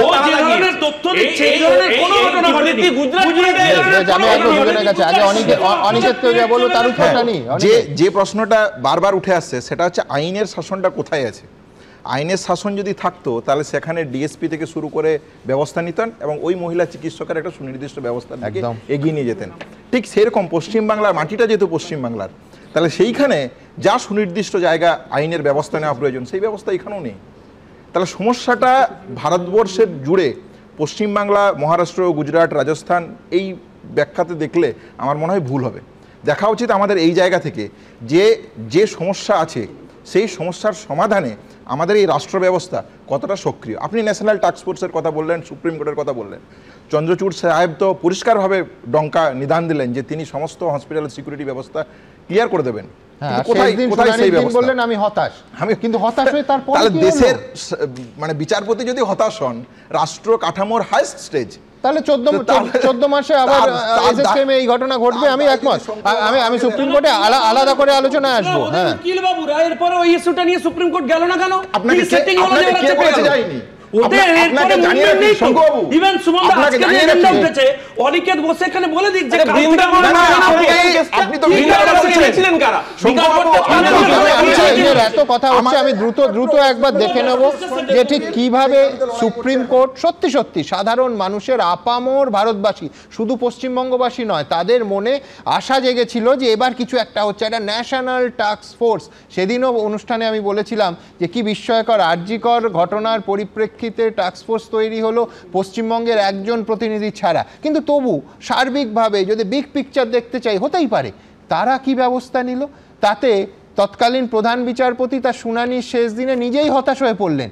তো এ দেশে কি হবে? আমি বলছি এই হতাশাটা সার্বিক করতে চাই না, কিন্তু পরের পর ঘটনা বুঝিয়ে দিচ্ছে আসলে কিচ্ছু হয়নি। আই রিপিট, তার জন্য যদি কোনো রকম বিচার বিভাগের প্রতি আমি সম্পূর্ণ শ্রদ্ধাশীল, কিন্তু আমি বলছি যেভাবে কমিটি তৈরি হয়েছিল, যে আশার আলো ভারতবাসীর মনে জেগেছিল, সেই পরবর্তীকালে নেওয়া ব্যবস্থা তার সঙ্গে সঙ্গতিপূর্ণ নয়, পিরিয়ড। পরের প্রতিবেদনে দেখাবো কি বলা হয়েছিল আর আলটিমেটলি কি দাঁড়ালো, কি হয়েছে। কোথাও নাবালিকা রোগীর যৌন নিগ্রহ, কোথাও জুনিয়র ডাক্তারকে ধর্ষণের হুমকি, কোথাও ধর্ষণের উদ্দেশ্যে নার্সের উপর হামলার অভিযোগ। এই সমস্ত চাঞ্চল্যকর অভিযোগ উঠছে সরকারি হাসপাতাল এবং স্বাস্থ্যকেন্দ্রে। আরও মারাত্মক ঘটনা হলো এই অভিযোগগুলো সামনে আসছে আরজিকর কাণ্ডের মাত্র 1 বছর পর, যা দেখে অনেকেই প্রশ্ন তুলছেন, সারা ফেলে দেওয়া আরজিকর কাণ্ডের পর তাহলে কি বদলালো? এক্ষেত্রে রাজ্য সরকারের ভূমিকা নিয়ে প্রশ্ন উঠছে সুপ্রিম কোর্টের তৎকালীন প্রধান বিচারপতি ডিওয়াই চন্দ্রচূড় যে কড়া পদক্ষেপগুলি নেওয়ার নির্দেশ দিয়েছিলেন, তারই বা কি হলো? অনেকে প্রশ্ন তুলছেন, নির্দেশ দেওয়ার পর তার ভিত্তিতে কি ব্যবস্থা নেওয়া হলো? বাস্তব পরিস্থিতি আদৌ পাল্টালো কিনা সেদিকে তিনি পরে কড়া নজর দিলেন না কেন? 2024 সালের 1 অক্টোবর আরজিকর মামলার শুনানিতে সুপ্রিম কোর্টের তৎকালীন প্রধান বিচারপতি ডিওয়াই চন্দ্রচূড় রাজ্য সরকারের আইনজীবীর কাছে জানতে চেয়েছিলেন, সিসিটিভি ক্যামেরা বসানো, নিরাপত্তা মোতায়েন, পুরুষ ও মহিলা ডাক্তারদের জন্য আলাদা ডিউটি রুম, শৌচাগার তৈরি, গুরুত্বপূর্ণ জায়গায় যাওয়ার জন্য বায়োমেট্রিক অ্যাক্সেসের বিষয় রাজ্য সরকার কি করেছে, কাজের কি অগ্রগতি হয়েছে। রাজ্য সরকারের আইনজীবী সময় চাওয়ায় তৎকালীন প্রধান বিচারপতি সরাসরি বলেন, আপনাদের তো অ্যাকশন নিতে হবে। একই দিনে সিসিটিভি আলোর ব্যবস্থা সহ কাজের গতি নিয়েও সুপ্রিম কোর্টের তৎকালীন প্রধান বিচারপতি ডিওয়াই চন্দ্রচূড় বলেন, কোথাও 50% ওপরে কাজ হয়নি, ডিউটি রুম তৈরির কাজ 49%, ওয়াশরুম 40%, আলোর ব্যবস্থা 33%, সিসিটিভি 26%। কাজ এত ধীর গতিতে হচ্ছে কেন? আমরা 9 আগস্ট থেকে বিষয়টা দেখছি। অনেকে প্রশ্ন তুলছেন, রাজ্য সরকারের কাজে ঢিলেমি দেখেও তৎকালীন প্রধান বিচারপতি কোনো কড়া পদক্ষেপ নেননি কেন? কোনোটাই বাস্তবায়িত হয়নি। আর যদি সেই কথা বাস্তবায়িত হতো, সেই ব্যবস্থা যদি বাস্তবায়িত হতো, তাহলে আজকে আমাদের উলুবেড়িয়া হাসপাতাল দেখতে হতো না, আমাদের মোহাম্মদ বাজার দেখতে হতো না, এবং সর্বশেষ এসএসকেএম হাসপাতাল দেখতে হতো না। শুনানিতে রাজ্য সরকারের কাজের গতি নিয়ে প্রশ্ন তোলার পরও 7 নভেম্বর যখন ডিওয়াই চন্দ্রচূড় শেষবার প্রধান বিচারপতি হিসেবে আরজিকরের মামলা শোনেন, তখন সেখানে সরকারি হাসপাতালে সিসিটিভি, শৌচাগার, ডিউটি রুম, রেস্টরুম তৈরির কাজ শেষ হয়েছে কিনা সেই প্রসঙ্গটাই ওঠেনি। তিনি শুধু বলেন, আমার সতীর্থ 2 বিচারপতি বেঞ্চে থাকবেন, তাঁরা বিষয়গুলো দেখবেন। জানিয়ে তখনই হতাশা প্রকাশ করেছিলেন আন্দোলনকারী চিকিৎসকরা। মূল যে ঘটনা সেদিনকে রাত্রে ঘটেছিল, যেটার ওপর সিবিআই এত তদন্ত করছে এবং যে বিভিন্ন রকম ফাইন্যান্সিয়াল যে ইরেগুলারিটিস রয়েছে আরজিকরে, সেগুলো নিয়ে কোনো রকম কথা হচ্ছে না, আগের বিয়েতেও হয়নি, এবং এবারেও আমরা দেখলাম যে বারবার ডেট পিছোচ্ছিল। এটা একটা অত্যন্ত হতাশাজনক জায়গা। ডিওয়াই চন্দ্রচূড় এখন অবসর নিয়েছেন, কিন্তু চিকিৎসকদের একাংশ আক্ষেপের সুরে বলছেন, তাঁর উচিত ছিল চিকিৎসকদের নিরাপত্তা সুনিশ্চিত করতে রাজ্য সরকারকে আরও পদক্ষেপ নিতে বাধ্য করা। সুপ্রিম কোর্ট যে বিষয়টা নিয়ে বহু আলোচনা করেছিলেন এর আগের যিনি প্রধান বিচারপতি, যে অন্তত সমস্ত মেডিকেল কলেজ, সরকারি হাসপাতালে মেয়েরা যাতে সুরক্ষিত থাকে তার জন্য বিশেষ টাস্কফোর্স গঠিত হবে। আজকে কোথায়? আজকে তার পরিণাম কি এইরকম যে প্রতিদিন কাগজ খুললে দেখতে হবে যে হয় ডাক্তার, না হলে নার্স, না হলে রুগীর বাড়ির লোক, না হলে রুগী, সে মেয়ে বলে আজকে তাকে অত্যাচারিত হতে হবে? আর আজকে রাজ্য প্রশাসন, কেন্দ্রীয় প্রশাসন কোথায়? আরজিকর কাণ্ডে সিভিক ভলান্টিয়ার সঞ্জয় রায়কে আমৃত্যু কারাদণ্ড দিয়েছে নিম্ন আদালত, কিন্তু বছর ঘুরতে না ঘুরতেই একের পর এক সরকারি হাসপাতাল থেকে সামনে আসছে নিরাপত্তার বেহাল দশার সেই ছবি। সন্দীপ সরকার ও ঝিলম করঞ্জাইয়ের রিপোর্ট, এবিপি আনন্দ। সুনীল গঙ্গোপাধ্যায় লিখেছিলেন, কেউ কথা রাখেনি, কে কি বলেছিলেন লাইন ধরে ধরে দেখাবো, আর এই মুহূর্তের ছবি তাও দেখাবো। কিন্তু নজরুলদার কাছে আমি আসবো কয়েকটা খটকার জায়গা নিয়ে। দেখুন, আমি যদি SSKM এর ঘটনায় আসি, তাহলে এই অভিযুক্ত যুবক ডাক্তারবাবুদের পোশাক পরেছিল। NRS এর একজন নিরাপত্তারক্ষী এই পোশাক পাবে কি করে? দ্বিতীয়ত, এই যুবকের পাহারা দেওয়ার দায়িত্ব ছিল NRS হাসপাতালে নার্সিং হোস্টেল এবং এমার্জেন্সি গেট। মানে এই মানসিকতার একজন পুরুষের ওপর নার্সিং হোস্টেলের মেয়েদের সুরক্ষার দায়িত্ব দেওয়া হয়েছিল। বিস্ময়কর। তৃতীয়ত, যেটা আরও বিস্ময়কর, এর ট্র্যাক রেকর্ড, এই যুবকের ট্র্যাক রেকর্ডও কিন্তু কালিমালিপ্ত। এর আগে NRS এর সার্জারি বিভাগের একজন নার্সের সঙ্গে অশালীন ব্যবহার করেছিল বলে অভিযোগ। তারপরও এই প্রশ্ন উঠবে যে কত বড় খুঁটির জোর থাকলে এই যুবক এর পরেও নিরাপত্তার দায়িত্বে বহাল থাকে এবং সমান্তরালভাবে লক্ষ্য করবেন SSKM এ দালালি চক্র চালায়। কি বলবেন একে? সিস্টেমের ঢিলে ঢালা গয়ঙ্গচ্ছ মনোভাব, নাকি গোটা সিস্টেমটাই দুষ্কৃতীদের হাতে চলে গেছেন? ডক্টর নজরুল ইসলাম কি বলেন? গোটা সিস্টেম নিয়ে আলোচনা হতে পারে, কিন্তু যদি মেডিকেল কলেজ এবং হাসপাতালের সিস্টেমটাকে ধরা যায়, যদি সেখানে কর্মরত সকলেরই, ছেলেমেয়ে সকলেরই নিরাপত্তাটা নিশ্চিত করতে হয়, তাহলে শয়ে শয়ে নিরাপত্তা রক্ষী দিয়েও কিছু হবে না। নিরাপত্তা রক্ষীর সংখ্যা কম হলেও চলবে, কিন্তু তাদেরকে খুব পরিষ্কারভাবে ব্রিফ করতে হবে এবং সেই মেডিকেল কলেজ এবং হাসপাতালে যারা ডাক্তারবাবু হন বা নার্স হন বা অন্য কোনো স্বাস্থ্যকর্মী হোক, কর্তব্যরত ওই সময়ে আছেন, তারা তাদের আইডেন্টি কার্ড দেখিয়ে ঢুকতে পারবেন। যদি না দেখাতে পারেন, ঢুকতে দেবেন না। এই ক্ষমতাটা নিরাপত্তা রক্ষীদের দিতে হবে। আমি যদি মনে করি যে আমি ডাক্তারবাবু হয়ে গেছি মানে সব কিছুর উপরে, আমি নার্স হয়ে গেছি মানে উপরে, আমি হাসপাতালে কাজ করি মানে উপরে, আমি এটা হাসপাতালে ভর্তি থাকার সময় নিজে দেখেছি, তাহলে হবে না। দেখুন, এই যে আরজি করের ঘটনা আপনি এখনো বললেন, কেন ঘটেছিল? যে এই সিভিক ভলেন্টিয়ার সর্বত্র তার অবাধ গতি ছিল এবং সেদিনও সে যখন ঢুকেছে তাকে কেউ আটকায়নি। এই যে বর্তমানে যে হাসপাতাল কথা নিয়ে আপনি বলছেন, একদম NRS এর নিরাপত্তা রক্ষী, দুটো ব্যাপার। দেখুন, যে তিনি ডাক্তার নন, কিন্তু ডাক্তারের পোশাক পরে ঢুকছেন, তিনি ওখানে তো তার ডিউটি থাকার কোনো কথাই নয়, কিন্তু তিনি ঢুকে যাচ্ছেন। শুধু ঢুকছেন না, ট্রমা কেয়ার সেন্টারের বাথরুমে একটা মেয়েকে নিয়ে চলে যেতে পারছেন।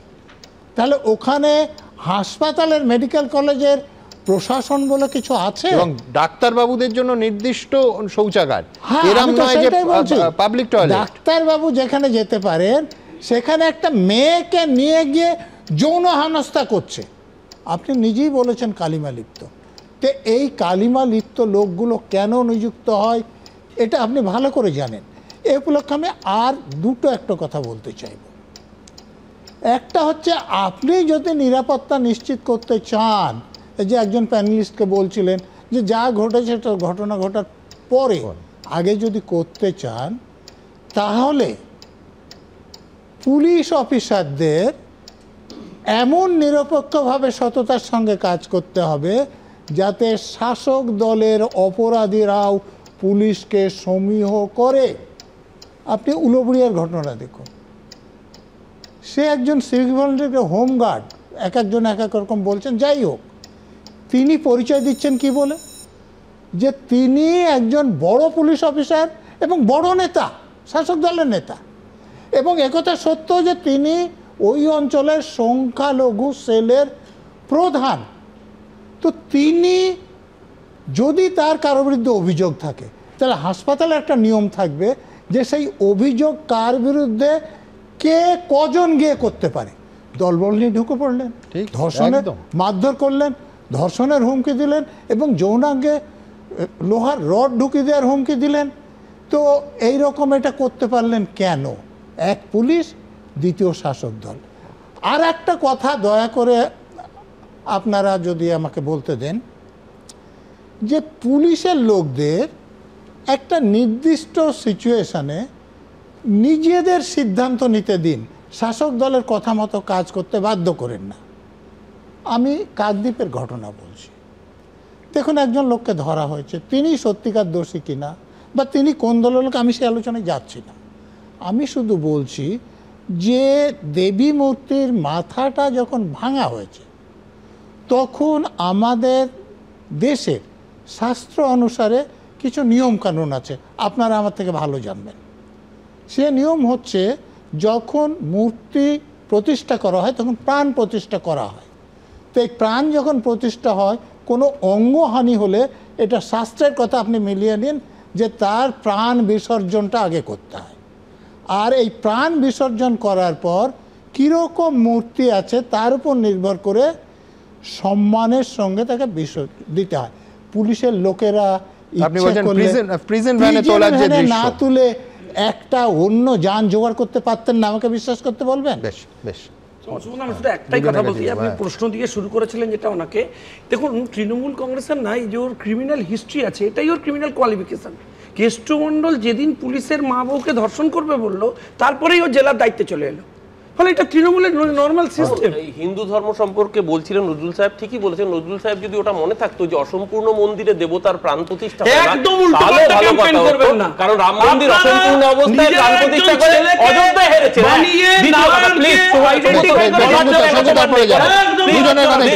এবার দ্বিতীয় কথা হচ্ছে তাপস মণ্ডলকে আরএসএস এর কার্যকর্তা মুর্শিদাবাদের কাশেমপুরে নারায়ণ বলে বিজেপির পঞ্চায়েত যেখানেই দেখবেন হিন্দু দেবতার গলা ভাঙা হচ্ছে, টিপিক্যাল আরএসএস বিজেপির প্রপাগান্ডা। এই নিয়ে ঠিক এখন থেকে 1.5 ঘন্টা 2.5 ঘন্টা আগে 6:30 অনুষ্ঠান হয়েছে, আমি বিস্তারিত অনুষ্ঠানে যাব না। আমি আবার সরাসরি এই বিষয়ে ফিরব যে বিষয়ে এই অনুষ্ঠান চলছে, তার কারণ নজরুলদা উলুবেড়িয়ার কথা বললেন, মোহাম্মদ বাজার, বীরভূমের মোহাম্মদ বাজারের কথা বললেন। কি হয়েছে আমার এইখানে দেখানো কর্তব্য। আবার বলছি যে এই যে এসএসকেএমের ঘটনা, এখানে ডাক্তারদের পোশাক পরল ওই অভিযুক্ত যুবক, কিন্তু আসলে জানেন বেআব্রু হলো গোটা সিস্টেমটা। কেন? উলুবেড়িয়া আর মোহাম্মদ বাজারের প্রেক্ষিতে এই কথা বললাম, দেখুন। কোথাও চিকিৎসক, কোথাও নার্স, কোথাও চিকিৎসা করাতে গিয়ে খোদ রোগিনী হেনস্থার শিকার। রাজ্যে একের পর এক মেডিকেল কলেজে ও স্বাস্থ্য কেন্দ্রে মারাত্মক অভিযোগ ঘিরে তোলপাড় পড়ে গেছে।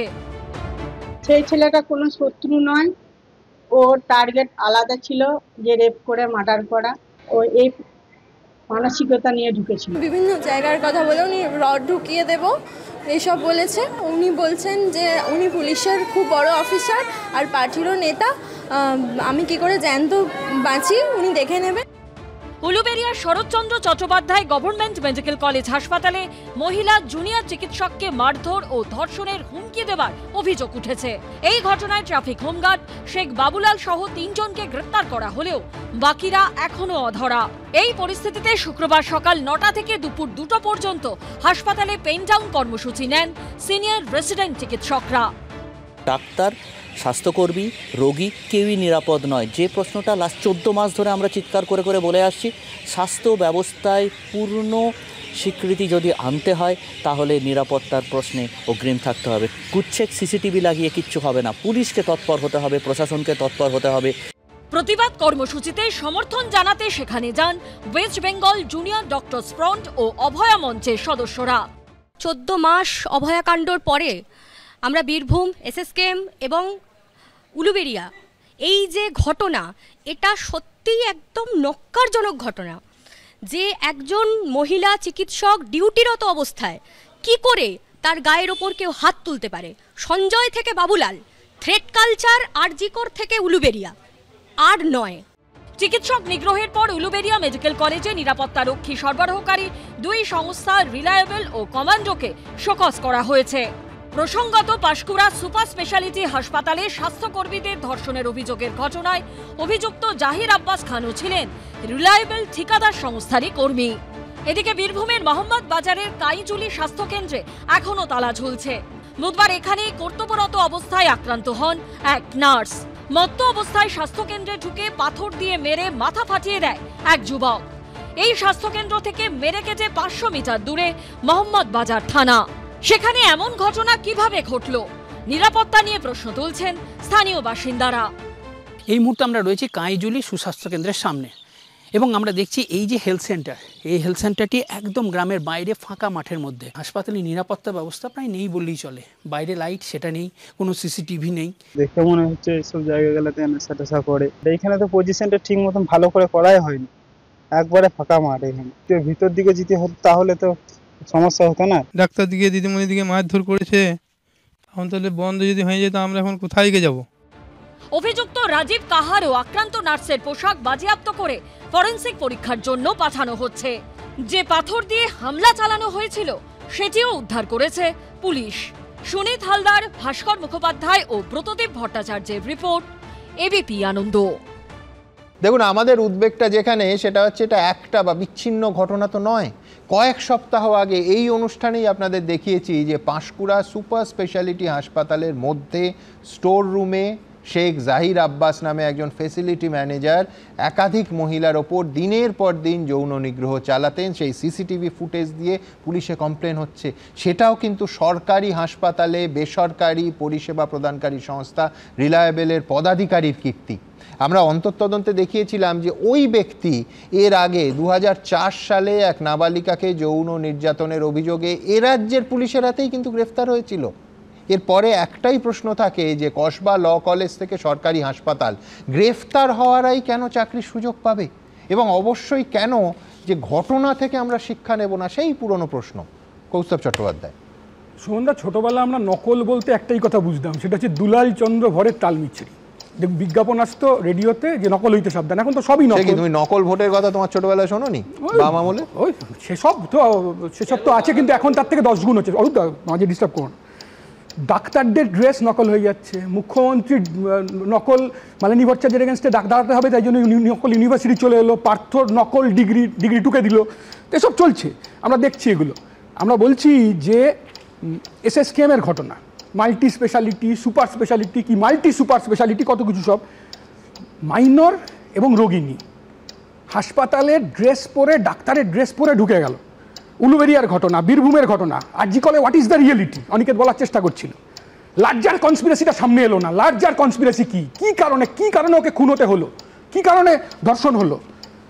সুপ্রিম কোর্ট টাস্ক ফোর্সের কথা বলেছে। এখন তো পশ্চিমবঙ্গ রাজ্য সরকারের টাস্ক ফোর্স কি, শুধু চুবাই ফোর্স। জোর করে চুন বালি ইট সাপ্লাই। কোথায় চুন বালি ইট সাপ্লাই হবে তৃণমূলের কাউন্সিলররা ঠিক করবে, ইঞ্চিতে স্কোয়ার ফুটে টাকা। পুলিশ নাকি ইন্ডিভিজুয়াল ম্যান মার্কিং করতে পারবে না, অরূপবাবু বলছেন। পুলিশ ইন্ডিভিজুয়াল ম্যান মার্কিং করতে পারবে না, কিন্তু ধর্ষিতা ডেড বডির সামনে গিয়ে ব্রাইব মার্কিং করতে পারবেন। ধর্ষণের জন্য টাকা দেওয়ার ব্যবস্থা করতে পারবেন, ডেড বডির সামনে টাকা দেওয়ার ব্যবস্থা করবেন। এটা আমরা দেখেছি। নির্ভয়া কাণ্ডের পর কিন্তু সুমনদার 4 জনের ফাঁসি হয়েছিল, এবং নির্ভয়া কাণ্ডের পর একটা সরকার পরিবর্তন হয়েছিল, রাজ্য সরকার পরিবর্তন হয়েছিল। তারপর কি সামাজিক ব্যাধি নষ্ট হয়েছে, সামাজিক ব্যাধি মুছে গেছে? আমরা বলছি না, কিন্তু পশ্চিমবাংলার ক্ষেত্রে যেটা, যারা ধর্ষণকারী, যারা খারাপ, তারা মনে করে এটা হচ্ছে আমাদের সরকার। সরকার ডাক্তারদের ভিলেন বানিয়ে দিচ্ছে। অনিকেত এই পার্টটা বলেনি। আমি একটার পর একটা ডাক্তারের নাম বলতে পারি। অভয় আন্দোলনে যাদের ট্রান্সফার করে দেওয়া হয়েছে, বারবার ট্রান্সফার করে দেওয়া হয়েছে, থ্রেট করছেন। গোটা রাজ্যের ডাক্তাররা রাস্তায় নেমেছিল, মনে আছে? রাত দখল, দিন দখল, মনে আছে তো নিশ্চিতভাবে? কিভাবে লক্ষ লক্ষ মহিলা তারা রাস্তায় নেমেছিল, কিন্তু গাল ভরা প্রতিশ্রুতি দেওয়া হয়েছে, কিচ্ছু ব্যবস্থা নেওয়া হয়নি। মুখ্যমন্ত্রী বলেছিলেন মার্চের, অনিকেতদেরই বলেছিলেন, অভয় আন্দোলনের ডাক্তারদের বলেছিলেন মার্চের 2025-এ কলেজ নির্বাচন হবে। কোথায় নির্বাচন, কিসের নির্বাচন? একটার পর একটা মিথ্যে কথা বলা হয়েছে। এখানে আবার বিজেপির বন্ধু আমার সে বলছে যে অনিকেতরা স্বাস্থ্য সচিবের পরিবর্তন চেয়েছিল। আরে মশাই, 2021 সালে অমিত শাহ এসে 200 বার বলেছিলেন মুখ্যমন্ত্রীর পরিবর্তন চেয়েছিলেন। কে পরিবর্তন করবেন? কালীঘাটের কাকু থেকে ভাইপো অব্দি পৌঁছতে পারেন না। কালীঘাটের কাকুর কণ্ঠস্বর পাওয়া যায় না, যখন কণ্ঠস্বর পেয়ে যান তখন ভাইপো অব্দি পৌঁছতে পারেন না। CBI, ED, big zero setting, larger conspiracy. সরকার বদলের পেছনে বিরোধীদেরও ভূমিকা থাকে। আমি বলছি পুরোটা এই যে তুমি নিজেই উদাহরণ দিলে, শীলা দীক্ষিতের সরকার পড়ে গেছিল, 15 বছরের সরকার, সে তো মানুষ করেছিল। কে কার সরকার পাল্টাবে? তৃণমূল কংগ্রেসকে তৈরি করলো কে? একদিকে তালবাইল মানিনা কংগ্রেস, আরেকদিকে বিজেপির সাহায্যে কংগ্রেস ভেঙে রাজ্যে তৃণমূল কংগ্রেস তৈরি হলো। সুমনদা, তোমার মনে আছে দমদম থেকে জিতলো কে? তৃণমূল কংগ্রেস সমর্থিত বিজেপি প্রার্থী। কলকাতা কর্পোরেশনের মেয়র জলসোমন এখন ফেরত চলে এসেছে, তার ডেপুটি মেয়রের নাম মিয়া দেবী পুরোহিত। পশ্চিমবাংলায় বিজেপিকে তৈরি করেছে কে? তৃণমূল কংগ্রেস। বিজেপি তৈরি করেছে তৃণমূল কংগ্রেসকে, তো আলাদা কি আছে? সিবিআই ইডি সেটিং চলছে। আজকে অনিকেতদের, আমাদের বিজেপি বন্ধু অনিকেতকে গালাগাল দিচ্ছেন কেন? স্বাস্থ্যসূচি পরিবর্তন হলো না, আপনারা কেন যাচ্ছেন? আপনারা কি ব্যবস্থা নিয়েছেন? অমিত শাহ 2021 সালের ভোটের আগে এসে দলিতদের বাড়িতে ক্যামেরা নিয়ে গিয়ে খেয়েছেন, আর তারপর পোস্টপোল ভায়োলেন্সে আজ পর্যন্ত বিচার হলো না। যারা বিজেপির কর্মীরা মারা গেল ভোটের পর এসে, সেই অমিত শাহ সৌরভ গাঙ্গুলির বাড়িতে খেতে চলে গেছেন। আমি অন্য কিছু ছেড়ে দিন, অন্য সব ছেড়ে দিন, পরেশ পালের নাম আছে তো, তৃণমূলের বড় বড় নেতাদের নাম আছে তো। খোদ কলকাতায় বিজেপি কর্মী খুন হয়েছেন, কি করেছে সিবিআই, কি করেছে ইডি, কি করেছে কেন্দ্রীয় এজেন্সি? কোনো ব্যবস্থা নেয়নি পুরো সেটি। বিজেপিকে তৈরি করেছে তৃণমূল। সুমন, তোমার মনে থাকবে দুটো এমপি ছিল, অটল বিহারী বাজপেয়ী আর লালকৃষ্ণ আদবানি। শহীদ মিনারে মিটিং করে কারা 2 থেকে 89 করেছিল সারা ভারত।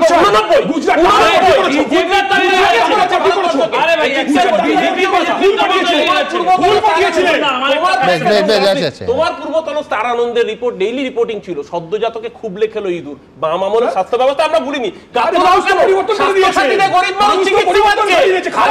আজকে সিপিএম এর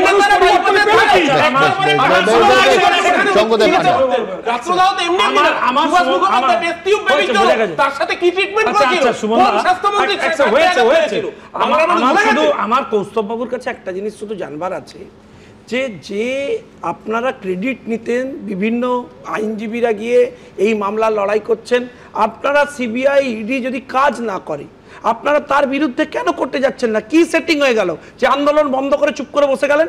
পশ্চিমবাংলায় কোন সিপিএম তৈরি করেছে? কোন সিপিএম তৈরি করেছে? আমি ছেড়ে দিলাম এজেন্সি কে, আপনি চুপ করে বসে আছেন। কি সেটিং হয়েছে? অমিত শাহ নাগরিক নেতৃত্বে বিজেপির জন্য সেটিং হয়েছে, বিশ্বাস করুন এই ঘুরে বের করা খুব মুশকিল। কিন্তু শেষ পর্যন্ত বটম লাইনটা একই থাকছে যে ঘটনা প্রবাহ কমছে না।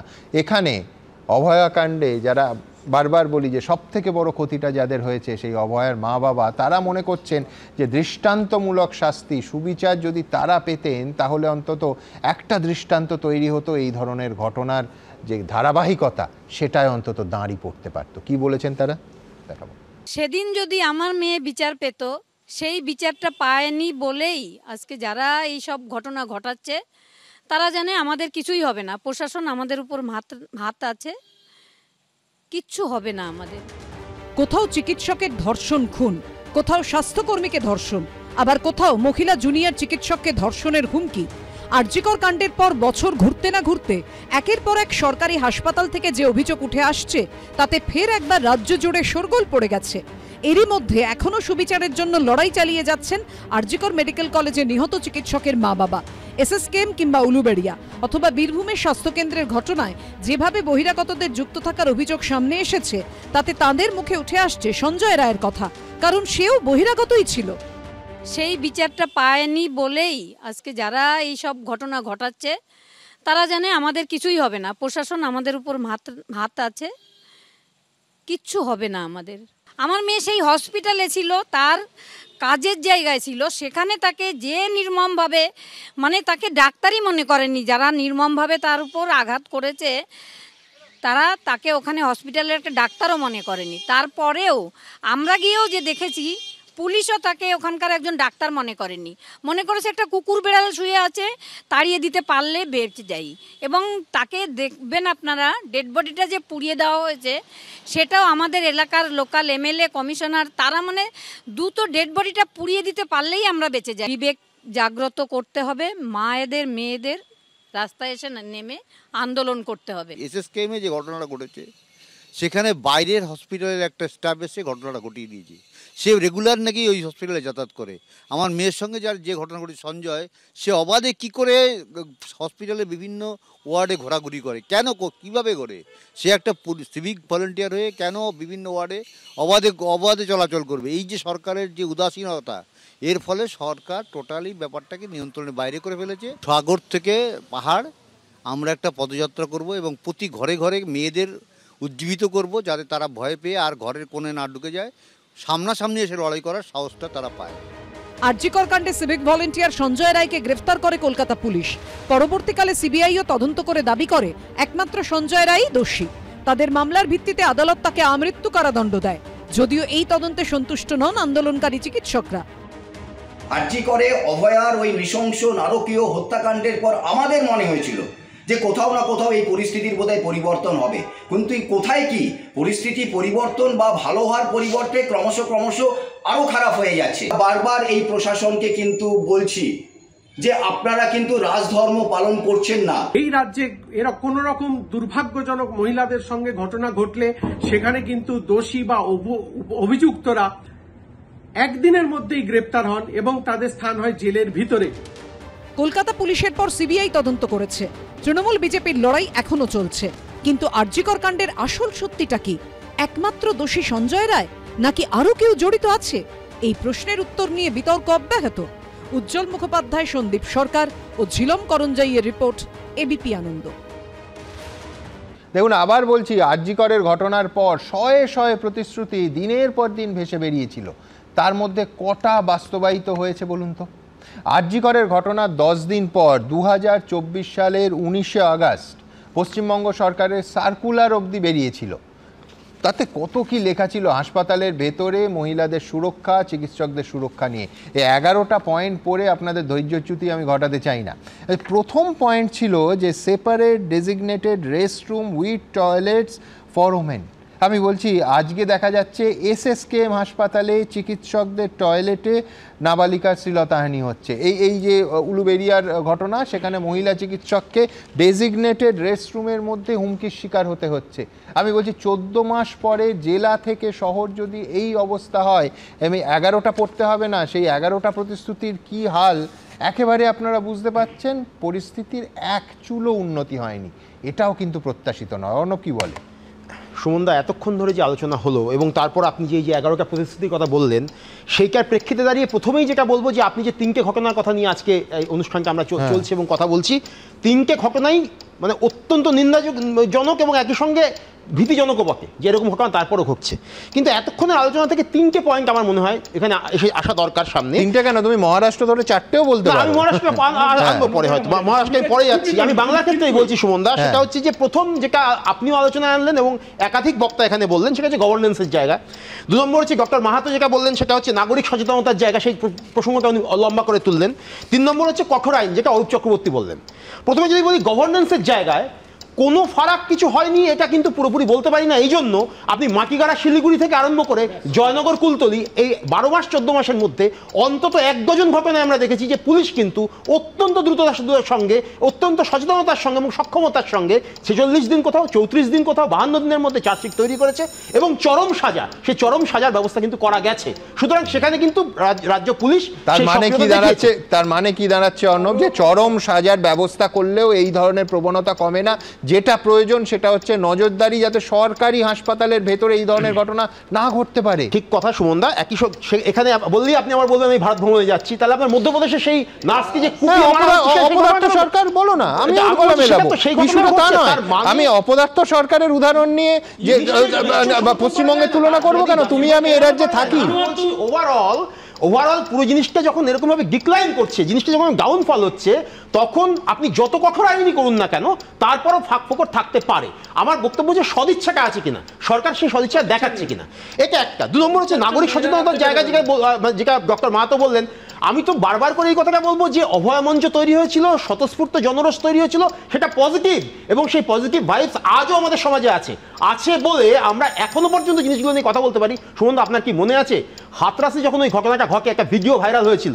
সেটা হচ্ছে ওই ঘরের মধ্যে আটকে রয়েছে সেই পরিবার, যে মেয়েটি মারা গিয়েছিল, আমি তার পুরো নাম বলছি না, দলিত বাল্মীকি তার টাইটেল, তার ভাই সে ঘরে আটকে রয়েছে। বাইরে ওখানকার স্থানীয় যারা বিজেপি নেতা, তারা এসে হুমকি দিচ্ছে অন ক্যামেরা, পিছনে পুলিশ দাঁড়িয়ে রয়েছে। একেবারে আমি একমত, সঠিক কথা বলছো, সঠিক ফুটেজের কথা বলছো, কিন্তু অনিকেত মাহাতোরা সকাল বিকেল নোটিশ পায় কেন পুলিশের? সেই ক্ষেত্রে তো তারা গিয়েছেন, তারা আদালতে গিয়েছেন এবং সেই আদালত থেকে তারা, সেখান থেকে তারা সেই মানে কিন্তু একই সঙ্গে এটাও তো সুমনদা বলতে হবে যে অপরাজিতা বিল, যে কথাটা অরূপ বললো, কিন্তু এখানে একাধিকজন বক্তা ওকে আটকে দিল। এটা তো সত্যি কথা যে অপরাজিতা বিল যে তৈরি করা হয়েছিল, সেইখানে সেক্ষেত্রে সর্বোচ্চ সাজার ব্যবস্থা করা হয়েছিল। কেন রাজ্যপাল এটাকে দিলেন না এবং কেন কেন্দ্রীয় সরকারের তরফ থেকে টু হার্শ কথাটা বলা হলো?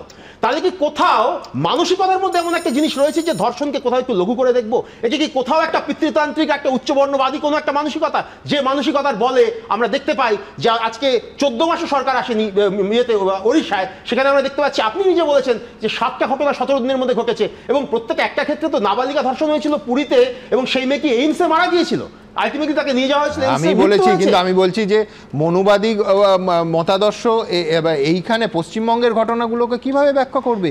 এখানে তো তোমার ভাষায় মনুবাদী সরকারও নেই, তোমার ভাষায়, কিন্তু এখানে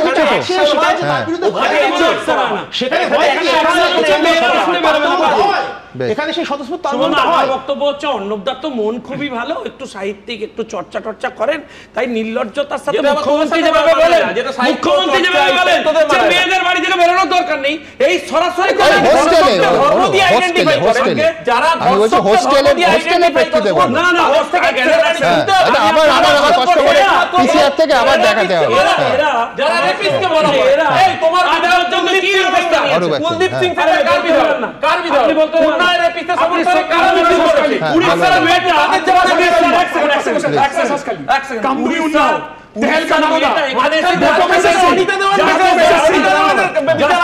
দায়িত্ব কার ছিল?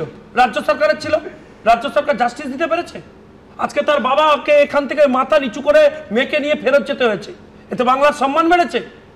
প্রতিদিন কোন জায়গায় নিয়ে যাচ্ছেন সিচুয়েশন? আজকে একটা সরকার, আমি অনিকেতদের আন্দোলনের কথা বাদ দিলাম, সারা ভারতবর্ষের মেয়ের বাবা মারা তার মেয়েকে বাংলায় পাঠাতে চিন্তা করছে। কোন জায়গায় নিয়ে গেছেন বাংলাকে? বাংলার অসম্মান সবচেয়ে বেশি করে এই দুর্গাপুরের ঘটনা দেখিয়ে দিয়েছে চোখে আঙুল দিয়ে। আপনারা কেন বছর ক্ষমতায় থেকে বাংলার মেয়েদের সুরক্ষার জিরো পয়েন্টে নিয়ে গেছেন?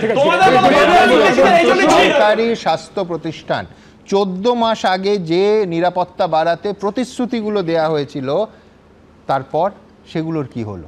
অবশ্যই স্টক টেকিং তো করতে হবে। কোথায় দাঁড়িয়ে আছে সেই প্রতিশ্রুতির বাস্তবায়ন? দেখুন তো।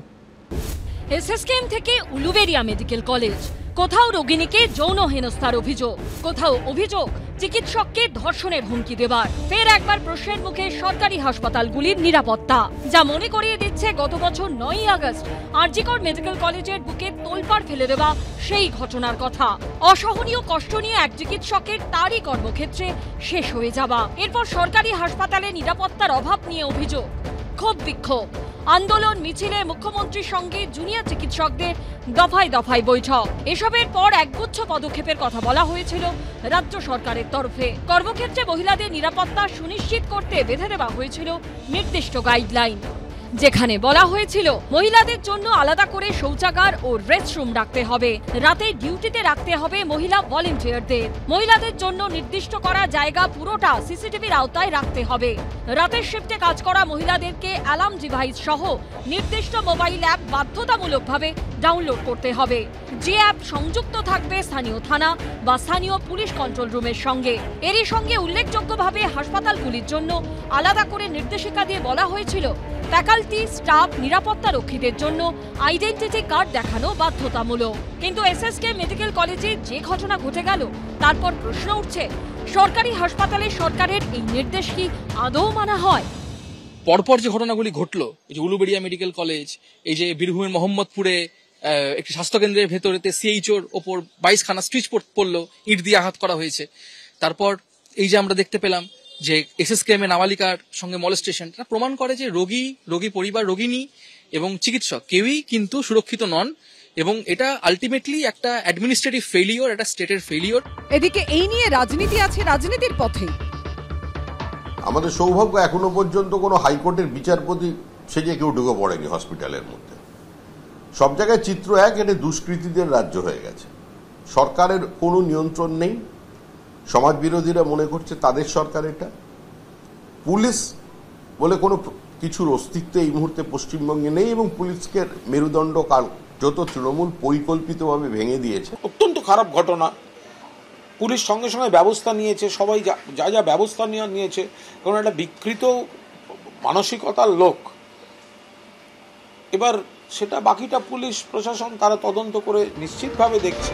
এসএসকেএম থেকে উলুবেড়িয়ার ঘটনা ঘিরে সমালোচনার আবহে শনিবার রাজ্যের সরকারি হাসপাতালগুলোর নিরাপত্তা নিয়ে নবান্নে বিশেষ বৈঠক ডাকা হয়েছে। মুখ্য সচিবের নেতৃত্বে এই বৈঠকে উপস্থিত থাকবেন রাজ্য পুলিশের ডিজি, কলকাতার পুলিশ কমিশনার। ডাকা হয়েছে কলকাতার সমস্ত সরকারি হাসপাতালের সুপারদের। জেলা থেকে ভার্চুয়ালি বৈঠকে যোগ দেবেন জেলা শাসক, পুলিশ সুপার এবং হাসপাতালের সুপাররা। সন্দীপ সরকার, শিবাশিস মৌলিক ও আশাবুল হোসেনের রিপোর্ট, এবিপি আনন্দ। দেখুন, কেউ বলতেই পারেন গোটা সিস্টেমটা পচে গেছে। শুধু শ্লীলতাহানি নয়, এই নাবালিকার ঘটনা চোখে আঙুল দিয়ে দেখিয়ে দিল কুছ ভি নেই বদলা। এখনও সরকারি হাসপাতালে দালাল চক্রের রাজত্ব চলছে। এই অভিযুক্ত যুবকটি ডাক্তারবাবুদের জন্য নির্ধারিত পোশাক পরেছিল যাতে নিখুঁতভাবে সাফল্যের সঙ্গে প্রকাশ্য দিবালোকে দালালির ব্যবসা চালানো যায়। এই রাজ্যে সবথেকে বড় সরকারি হাসপাতালে এই চক্র কতটা রমরমিয়ে চলছে একবার ভাবুন। যে দালাল এনআরএসে চাকরি করে এনআরএস থেকে এসে এসএসকেএমে দালালি করছে, এটা রাজ্যের স্বাস্থ্য দফতর আর পুলিশ প্রশাসন জানে না? এটা কি হতে পারে? কেউ কিচ্ছু জানতো না? এটা কি আদৌ বিশ্বাসযোগ্য? আমি বিশ্বনাথদার কাছে যাওয়ার আগে এই মুহূর্তে শুনতে পাচ্ছি আগামীকাল মুখ্য সচিব মনোজ পান্ত, শনিবার তিনি বৈঠকে বসছেন নবান্নে। স্বাস্থ্য সচিব নারায়ণ স্বরূপ নিগম থাকবেন, সহস্বাস্থ্য অধিকর্তা, সমস্ত সিএমওএইচ এবং সব হাসপাতালের সুপার, পুলিশের শীর্ষকর্তারা, সমস্ত জেলা শাসক, পুলিশ সুপাররা থাকবেন, ডিজি রাজীব কুমার, কলকাতা পুলিশের কমিশনার মনোজ ভার্মা, এরা প্রত্যেকে থাকবেন, বিভিন্ন সহ দফতরের সচিবরাও থাকবেন। আমার প্রশ্ন একটাও, সেটা হচ্ছে এই গোটা সিস্টেমটা যে এইভাবে চলছে, এটা স্বাস্থ্য দফতর বা পুলিশ প্রশাসনের কেউ জানতো না? কেউ জানতো না যে এসএসকেএমে রমরমি আজকের দিনেও দালাল চক্র চলে? আবার বলছি বিশ্বনাথদা, এটা বিশ্বাসযোগ্য? সুমনদা, সিপিআইএমের আমলে হাসপাতালে ইঁদুর, কুকুর, বেড়াল ঘুরে বেড়াতো, তা নিয়ে সমাজের সর্বস্তরে তীব্র ধিক্কার জানানো হতো, নিন্দা করা হতো, আমরাও সমালোচনা করেছি। আর এখন তো দেখছি তৃণমূলের শাসনকালে হাসপাতালগুলো ধর্ষকদের অবাধ বিচরণ ক্ষেত্র হয়েছে। একের পর এক ঘটনা প্রমাণিত করে যে ধর্ষকরা এই দাপিয়ে বেড়াচ্ছে হাসপাতালগুলোতে। দেখুন সুমন, আরজি করের ঘটনার পরে সরকার যে প্রতিশ্রুতিগুলো দিয়েছিল, সেই প্রতিশ্রুতিগুলো যদি পালন করত, তাহলে আজকে একটার পর একটা যে ঘটনা ঘটে চলেছে পশ্চিমবাংলা জুড়ে, সেটা আমার মনে হয় দেখতে হতো না। কিন্তু সরকার কিন্তু, আমি আপনাকে বলছি, সেই সময় মানে অনিকেতরা যখন আন্দোলনে ঝাঁপিয়ে পড়েছিল, সাধারণ মানুষ সমর্থন জানাচ্ছিল, সরকার কিন্তু কেবলমাত্র আন্দোলনটাকে দমানোর জন্য আলোচনায় আগ্রহ দেখিয়েছিল, আলোচনায় বসেছিল। বাস যেই না আন্দোলন স্তীমিত হয়ে যায়, সরকার কিন্তু আর কোনো প্রশাসনিক বা রাজনৈতিক যে ইচ্ছাশক্তি সেটা আর দেখায়নি। ফলে সরকারের যদি ইচ্ছাশক্তি না থাকে, প্রশাসনিক ইচ্ছাশক্তি যদি না প্রকাশ করে, তাহলে ধর্ষক যে আবার বারবারন্ত হবে, ধর্ষকের যে মানে নির্বিচারে তারা যে কাজ করবেন, সেটাই আমরা দেখতে পাচ্ছি। একটার পর একটা ঘটনা, উলুবেড়িয়াই হোক আর এসএসকেএম, মনে থাকবে এইরকম শীর্ষকর্তাদের বৈঠক তখন রোজ হতো এবং একদম তখন আন্দোলন ছিল, ভয় সরকারের ছিল যে আমার বিরুদ্ধে চলে যেতে পারে জনমত। ফলে সরকার তখন বাধ্য হয়েছিল আলোচনা করতে। কিন্তু রাজনৈতিক সদিচ্ছা সরকারের যদি থাকতো, তাহলে সেগুলো তো ইমপ্লিমেন্ট করতো। একটা ইমপ্লিমেন্ট করতে পেরেছে। এবং একই সাথে আপনাকে বলতে চাই যে দেখুন, আপনি যেটা লক্ষ্য করেছেন, একটার পর একটা ঘটনা যখন উলুবেড়িয়া থেকেই ঘটুক, এসএসকেএম থেকেই ঘটুক, যেখান থেকেই ঘটুক, আপনি শুধু লক্ষ্য করবেন সারা ভারতবর্ষের কত খারাপ খারাপ ঘটনা ঘটেছে। অবশ্যই সেগুলো খারাপ, সেই খারাপ ঘটনাগুলো দিয়ে অরূপরা সেগুলোকে ঢাকার চেষ্টা করেছে, কাভার আপ করবার চেষ্টা করেছে। সারা ভারতবর্ষ কত খারাপ, পশ্চিমবাংলা কত ভালো দেখানোর চেষ্টা করা হয়েছে। আমার প্রশ্নটা হচ্ছে, খারাপ তো খারাপই, কিন্তু পশ্চিমবাংলায় শাসক দল যেটা করছে, সেটা হলো প্রতিনিয়ত তাদের প্রশাসনিক ব্যর্থতাকে ভিন্ন রাজ্যেরকে ঢাল করে, ভিন্ন রাজ্যের খারাপ ঘটনাগুলোকে সামনে এনে ঢাল করে আড়াল করবার চেষ্টা করছে। তাতে কিন্তু মানুষের কোনো সুরাহা হচ্ছে না। মমতা বন্দ্যোপাধ্যায় স্বাস্থ্যমন্ত্রী, তিনি অস্বীকার করতে পারেন? আরজি কর থেকে শুরু করে আজকে এসএসকেএমের যে ঘটনা, প্রত্যেকটা ক্ষেত্রে স্বাস্থ্যমন্ত্রী দায়বদ্ধ কেন হবেন না? বারবার আমরা এই প্রশ্ন তুলছি যে স্বাস্থ্যমন্ত্রী হিসাবে মমতা বন্দ্যোপাধ্যায় কেন এই দায়গুলো নেবেন না? তিনি বারবার এর ঘাড়ে চাপিয়ে দিচ্ছেন দায়, ওর ঘাড়ে চাপিয়ে দিচ্ছেন দায়। বারবার আমরা লক্ষ্য করছি স্বাস্থ্যমন্ত্রী কিন্তু সেই অর্থে দায় নিচ্ছেন না। সুমনদা, খুব স্পষ্ট একটা জিনিস কিন্তু উঠে আসছে যে যেভাবে মানে সরকারি হাসপাতালগুলো চলছে, সেই সরকারি হাসপাতালগুলোতে যেমন করে দালাল চক্র চলছে, যেভাবে ওষুধ থেকে শুরু করে বিভিন্ন দুর্নীতির অভিযোগ বারবার বিভিন্ন জায়গা থেকে উঠেছে, ট্রান্সফার নিয়ে দুর্নীতির অভিযোগ উঠেছে, যে একটার পর একটা মানে কুকীর্তি উঠে আসছে, তারপরে আপনি আমায় বলুন কতটুকু সার্ভিলেন্স এই হাসপাতালগুলোতে আছে, এবং রোগী কল্যাণ সমিতির নাম করে তৃণমূল কার্যত বলা যায় যে পার্টিতন্ত্র ওখানে প্রতিষ্ঠা করেছে। গভর্নেন্স কোথায়? গভর্নেন্সের প্রশ্নটা সবচেয়ে ইম্পর্টেন্ট বিষয়, কিন্তু আপনি যদি লক্ষ্য করে দেখেন সেটা সবচেয়ে নেগলেক্ট হচ্ছে। সেখানে কেবলমাত্র আমার খবরদারি থাকবে, এসএসকেএমে আমার খবরদারি থাকবে, এনআরএসে ওর খবরদারি থাকবে, নেতাদের মধ্যে পরস্পর প্রতিদ্বন্দ্বিতা চলছে খবরদারিতে, নিয়ন্ত্রণের কায়েম করছে। সুশাসনের যে প্রশ্নগুলো বারবার সেগুলো কিন্তু অধরাই থাকছে, পেছনে থাকছে। সেই কারণে আমি আপনাকে বারবার বলছি নাগরিক জীবন থেকে, কারণ আমরা বিরোধী রাজনৈতিক দলের থেকেও যতটা সক্রিয়তা আশা করি যে এই স্বাস্থ্য শিক্ষা নিয়ে সরব থাকবে, অত সরব আমরা দেখতে পাচ্ছি না। ফলে নাগরিক জীবনের থেকে একটা সক্রিয় প্রতিরোধ যদি না আসে, সজাগ না থাকে, অংশগ্রহণ না থাকে, প্রতিবাদ না থাকে, প্রতিরোধ না থাকে, তাহলে শাসক দল কিন্তু মানে যেভাবে শাসন পরিচালনা করছে দিনের শেষে সাধারণ মানুষই কিন্তু দুর্ভোগে পড়তে হচ্ছে। অন্যায়টাকে কেউ এন্ডোর্স করছে না, পার্থক্য হচ্ছে এই রাজ্য সরকারের আমলের স্বাস্থ্য সাথীতে কত লক্ষ মানুষের ট্রিটমেন্ট হয়েছে স্বাস্থ্য সাথীতে ও জানে না। আয়ুষ্মান ভারতে সারা ভারতবর্ষে 59,000 কোটি টাকা বাকি আছে। দ্বিতীয় কথা, এই যে এত বড় বড় কথা বলো, পার্থক্য কোথায় জানো? তোমরা করতে দাও না কেন? ধমকাচ্ছ নাকি? ভয় পাই? কথা হচ্ছে এই রাজ্যে কোন তৃণমূলের নেতা, সরকারি শাসক দলের নেতা চিত্তরঞ্জন শিশু সদন হাসপাতালে মুখ্যমন্ত্রী হচ্ছেন না কেন? কি এই মিটিংয়ে মুখ্যমন্ত্রী কি করলেন? মুখ্যমন্ত্রী কোন কাজে ব্যস্ত? কিন্তু আমি একবার অনেকের কাছে যাব। শুনুন, আপনার ক্যামেরা কতগুলো এই ধরনের ঘটনা দেখাতে পারে, কতগুলো রিপোর্টিং হতে পারে। আমি আপনাকে বলছি পশ্চিমবাংলা জুড়ে যে স্বাস্থ্যকেন্দ্রগুলো আছে সেখানে কোথায় কোন মানে স্বাস্থ্যকর্মী নির্যাতিত হচ্ছে, কে অত্যাচারিত হচ্ছে, কতটুকু খবর আপনি তুলে আনতে পারেন। যে খবরটা উঠে আসে সেটাকে আপনি পরিবেশন করে বলেন যে এটা অন্যায় হয়েছে, কিন্তু কত অন্যায় চাপা থাকে, মানুষ বলতে পারে না। কটা সংবাদ মাধ্যমে উঠে আসে। একদম আমি অনেকের কাছে আসবো। অনেকে যখন পড়ছিলাম না এই তথাকথিত শীর্ষস্থানীয় মহতি মিটিং এর কথা, আরজিকর কাণ্ডের সময় প্রায় রোজ এরম পড়তাম, কি দাঁড়িয়েছে তারপর শেষ পর্যন্ত? তাহলে হচ্ছে যেটা যে এই মিটিং হচ্ছে খুবই ভালো, মিটিং হোক, আমরাও মিটিং করেছি। সুনির্দিষ্টভাবে স্বাস্থ্য সিস্টেমের মধ্যে কি পরিকাঠামো করা প্রয়োজন তার জন্য আমরা কন্টিনিউয়াস মিটিং চেয়েছিলাম, কিন্তু সেই মিটিং তো তারা করলেন না। আমরা সুনির্দিষ্ট এসওপি দিয়ে কি করা উচিত আমরা জানিয়ে রেখেছি, যদি শুভবুদ্ধির সদয় হয় তাই আশা থাকলাম। কিন্তু যে কথাটা বলতে চাই এই মিটিংয়ের পরিপ্রেক্ষিতে, সে কথাটা এটা যে আমরা কি চাইছি, মানে রাজ্য সরকার কি চাইছে, মমতা ব্যানার্জির সরকার কি চাইছে, এই মানুষগুলো সাহস পাচ্ছে কোথায়? তাহলে এই সাহসকে দিতে হচ্ছে কোনো একটা জায়গায়, যাতে তার দুর্নীতিগ্রস্তের জায়গা কায়েম থাকে, দালাল চক্রের হসপিটালের জায়গা কায়েম থাকে, ওষুধ চক্রের ব্যবসা কায়েম থাকে। তাহলে এই আপনি বলবেন তাহলে এই জায়গাটাকে সদিচ্ছা থাকা প্রয়োজন। আমি যদি এই জায়গাটাকে সদিচ্ছা রাখতে চাই, আমি একবার নজরুলের কাছে যাব। মিটিং হতে পারে,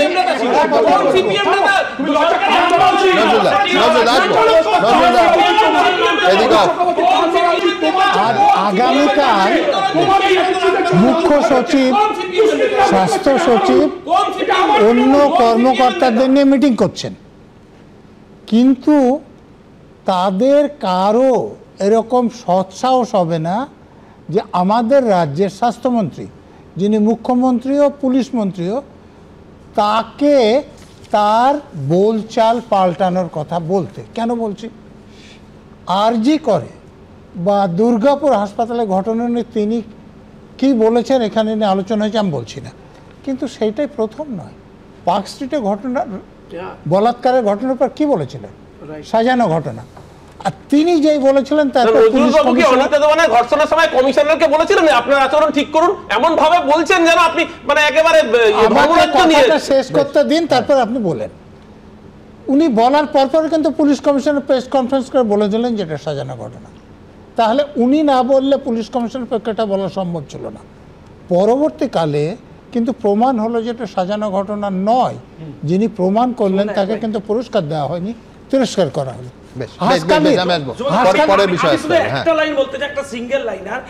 আপনি দেখবেন পশ্চিমবাংলায় যতগুলো ঘটনাই ঘটে তার সাথে তৃণমূলের কোনো যোগাযোগ নেই, দূর দূর তক প্রশাসনেরও যোগাযোগ নেই, কিন্তু জাস্টিস দেওয়ার আগে প্রথমেই তারা পার্টি হবেন এবং মুখ্যমন্ত্রী বলবেন অত্যন্ত ছোট ঘটনা এবং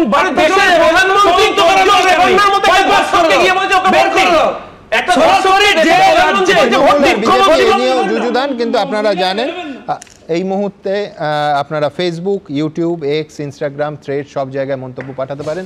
দ্রুত এই নিয়ে একটা মন্তব্য নিয়ে নেব। ঋষিকেশ চৌধুরী তিনি লিখছেন, সরকারি হাসপাতালেই যদি মেয়েরা নিরাপদ না থাকেন তার থেকে লজ্জাজনক কি হতে পারে। সুভাষ ঘোষ আজা লিখছেন, লক্ষ্মীর ভাণ্ডার আর কন্যাশ্রীর টাকা দিলেই সব হয় না, আগে মেয়েদের নিরাপত্তা দিক। শেখ শামীম লিখছেন, আরজি করে অপরাধীদের কঠোর শাস্তি হলে হাসপাতালগুলোতে একই ঘটনার পুনরাবৃত্তি হতো না। সৈকত বর্মন লিখছেন, বিজেপি শাসিত ওড়িশা, উত্তরপ্রদেশ, মহারাষ্ট্রেও বারবার নারী নিগ্রহ হচ্ছে, কোন সরকারই কি আদতে কাজের কাজ কিছু করে? মিহির কানুনগো লিখছেন, অন্য রাজ্যে হচ্ছে তাই এ রাজ্যে হচ্ছে, এই আত্মতুষ্টি নিয়ে এসব বন্ধ করা যাবে না।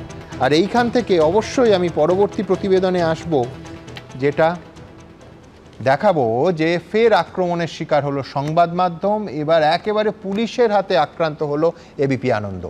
অরিন্দম সেন আমার সহকর্মী, আলিপুরদুয়ার জেলায় এবিপি আনন্দের সাংবাদিক। গত পরশু আলিপুরদুয়ার জংশনে একটা সাংস্কৃতিক অনুষ্ঠানে বিশৃঙ্খলা তৈরি হলো, পুলিশ ধরপাকড় শুরু করলো ন্যায্য কারণেই হয়তো। সাংবাদিকতার অত্যন্ত স্বাভাবিক নিয়ম মেনে সেই সময় অরিন্দম ওই ঘটনার ভিডিও রেকর্ডিং করতে যান, কিন্তু কোনো অজানা কারণে তাকে বাধা দেন সাব ইন্সপেক্টর কৃষ্ণা বর্মন। এমনকি ধরপাকড়ের ছবি তোলার সময় জোর করে অরিন্দমের হাত থেকে তার মোবাইল ফোনটা ছিনিয়ে নেওয়া হয়। অরিন্দম এবিপি আনন্দের পরিচয়পত্র দেখান, কিন্তু তারপরে ওই পুলিশকর্মী প্রকাশ্যে কর্তব্যরত সাংবাদিক অরিন্দমকে সপাটে চড় মারেন।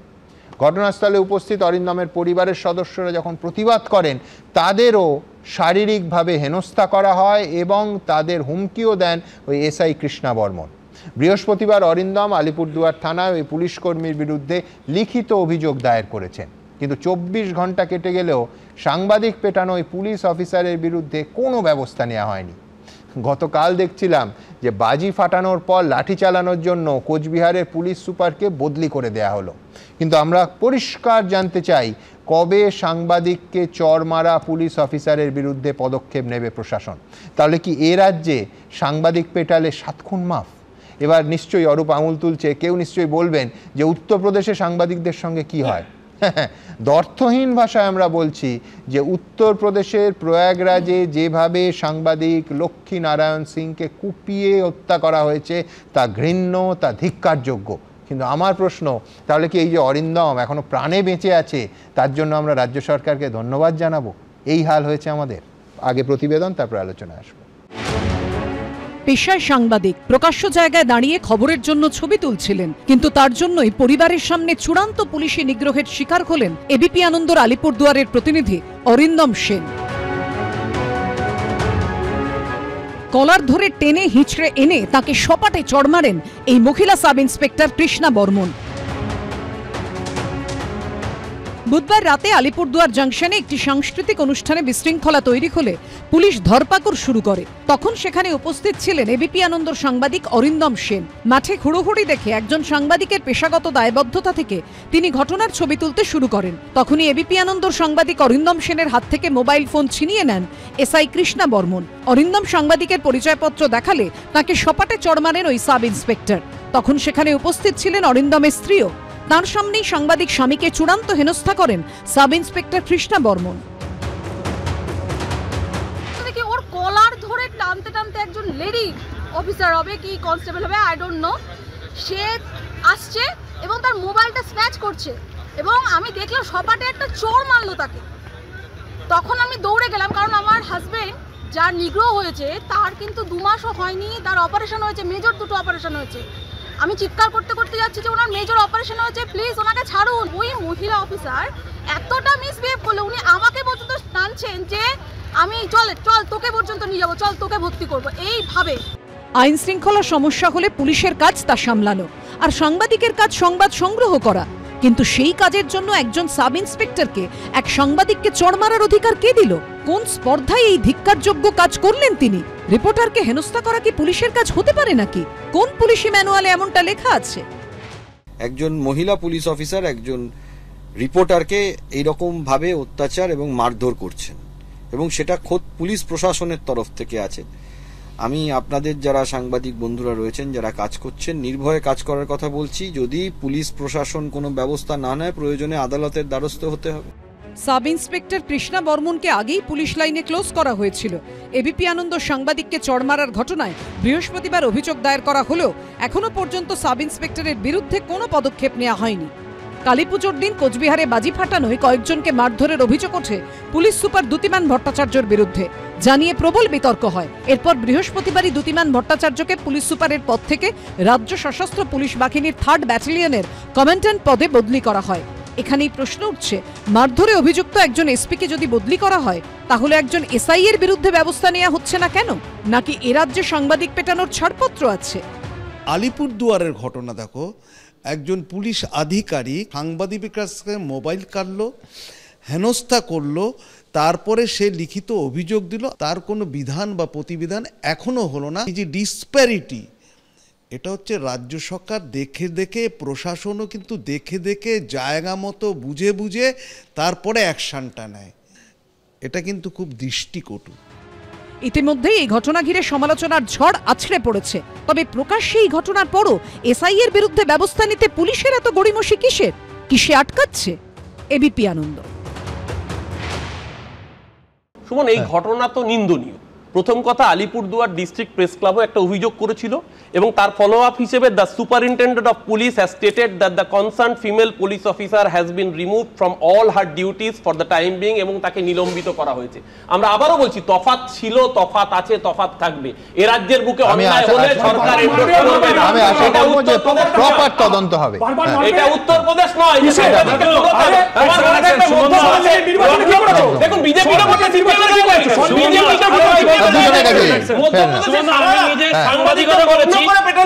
সিপিএম এর সময় এই ধরনের যে প্রফেশনাল কাজ করতে গিয়ে অসুবিধা ফেস করেছি, তখন আমি মাঠে করতাম কাজ, তো আমি এরকম অফিসিয়াল অসুবিধা ফেস করিনি এমনটা কিন্তু নয়। কিন্তু এখন যেটা হচ্ছে, এখন সুমনদা দেখবে অর্গানাইজড হয়ে টার্গেট করা হচ্ছে, এমন ইস্যু জেনারেট করা হচ্ছে যেটা ইমিডিয়েট হচ্ছে, প্রফেশনালের সাথে কানেক্টেড নয়। উনি ওনার মিসেসকে নিয়ে গেছেন, একটা মেলায় গেছিলেন, সেখানে পুলিশ, আমি আবার বলছি, ন্যায্য কাজই করছিল, ওখানে কিছু মদ্যপ যুবককে ধরছিল, সেটার ছবি তোলার জন্য এবং কার্ড দেখানোর পরে চড় মারবে কেন?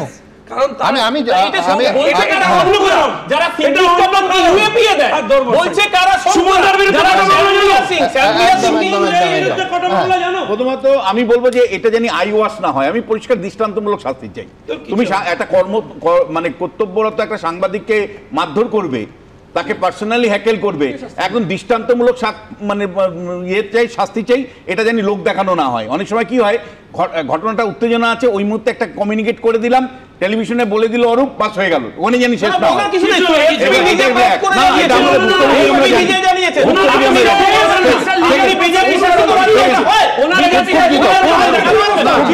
আমি যদি ধারাবাহিকভাবে, আপনি যদি দেখেন ধারাবাহিকভাবে এই রাজ্যে, কিন্তু আমি আপনাকে বলছি, আপনার বিরুদ্ধে কত মামলা চলছে, আপনার বিরুদ্ধে কত মামলা চলছে। তৃণমূল সরকার যদি এতটাই দরদি হতো, অন্য রাজ্যের মতো না হতো, তাহলে আপনার বিরুদ্ধে এত মামলা কেন?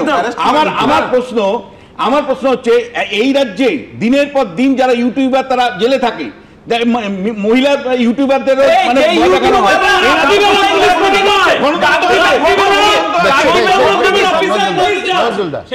আমি শুধু আইনের কথা বলবো। সেখানে যারা আন্দোলন করছিলেন বা বিক্ষোভ দেখাচ্ছিলেন, আমি সে আলোচনায় যাচ্ছি না, তাদের বিরুদ্ধে পুলিশ ব্যবস্থা নিতে আইনত অধিকারী।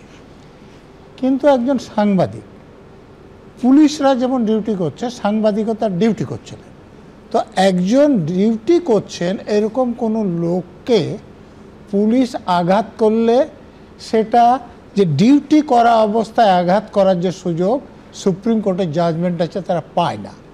অর্থাৎ এখানে তার বিরুদ্ধে ক্রিমিনাল কেস হবে এবং তার সাজা হবে। এই যে অরূপ যেটা বললেন, সেটা অরূপ কেন বলবে? এটা ওখানে যারা ব্যবস্থা নিয়েছেন, এসপি কেন বলছেন না? আমাকে শেষ করতে দিন।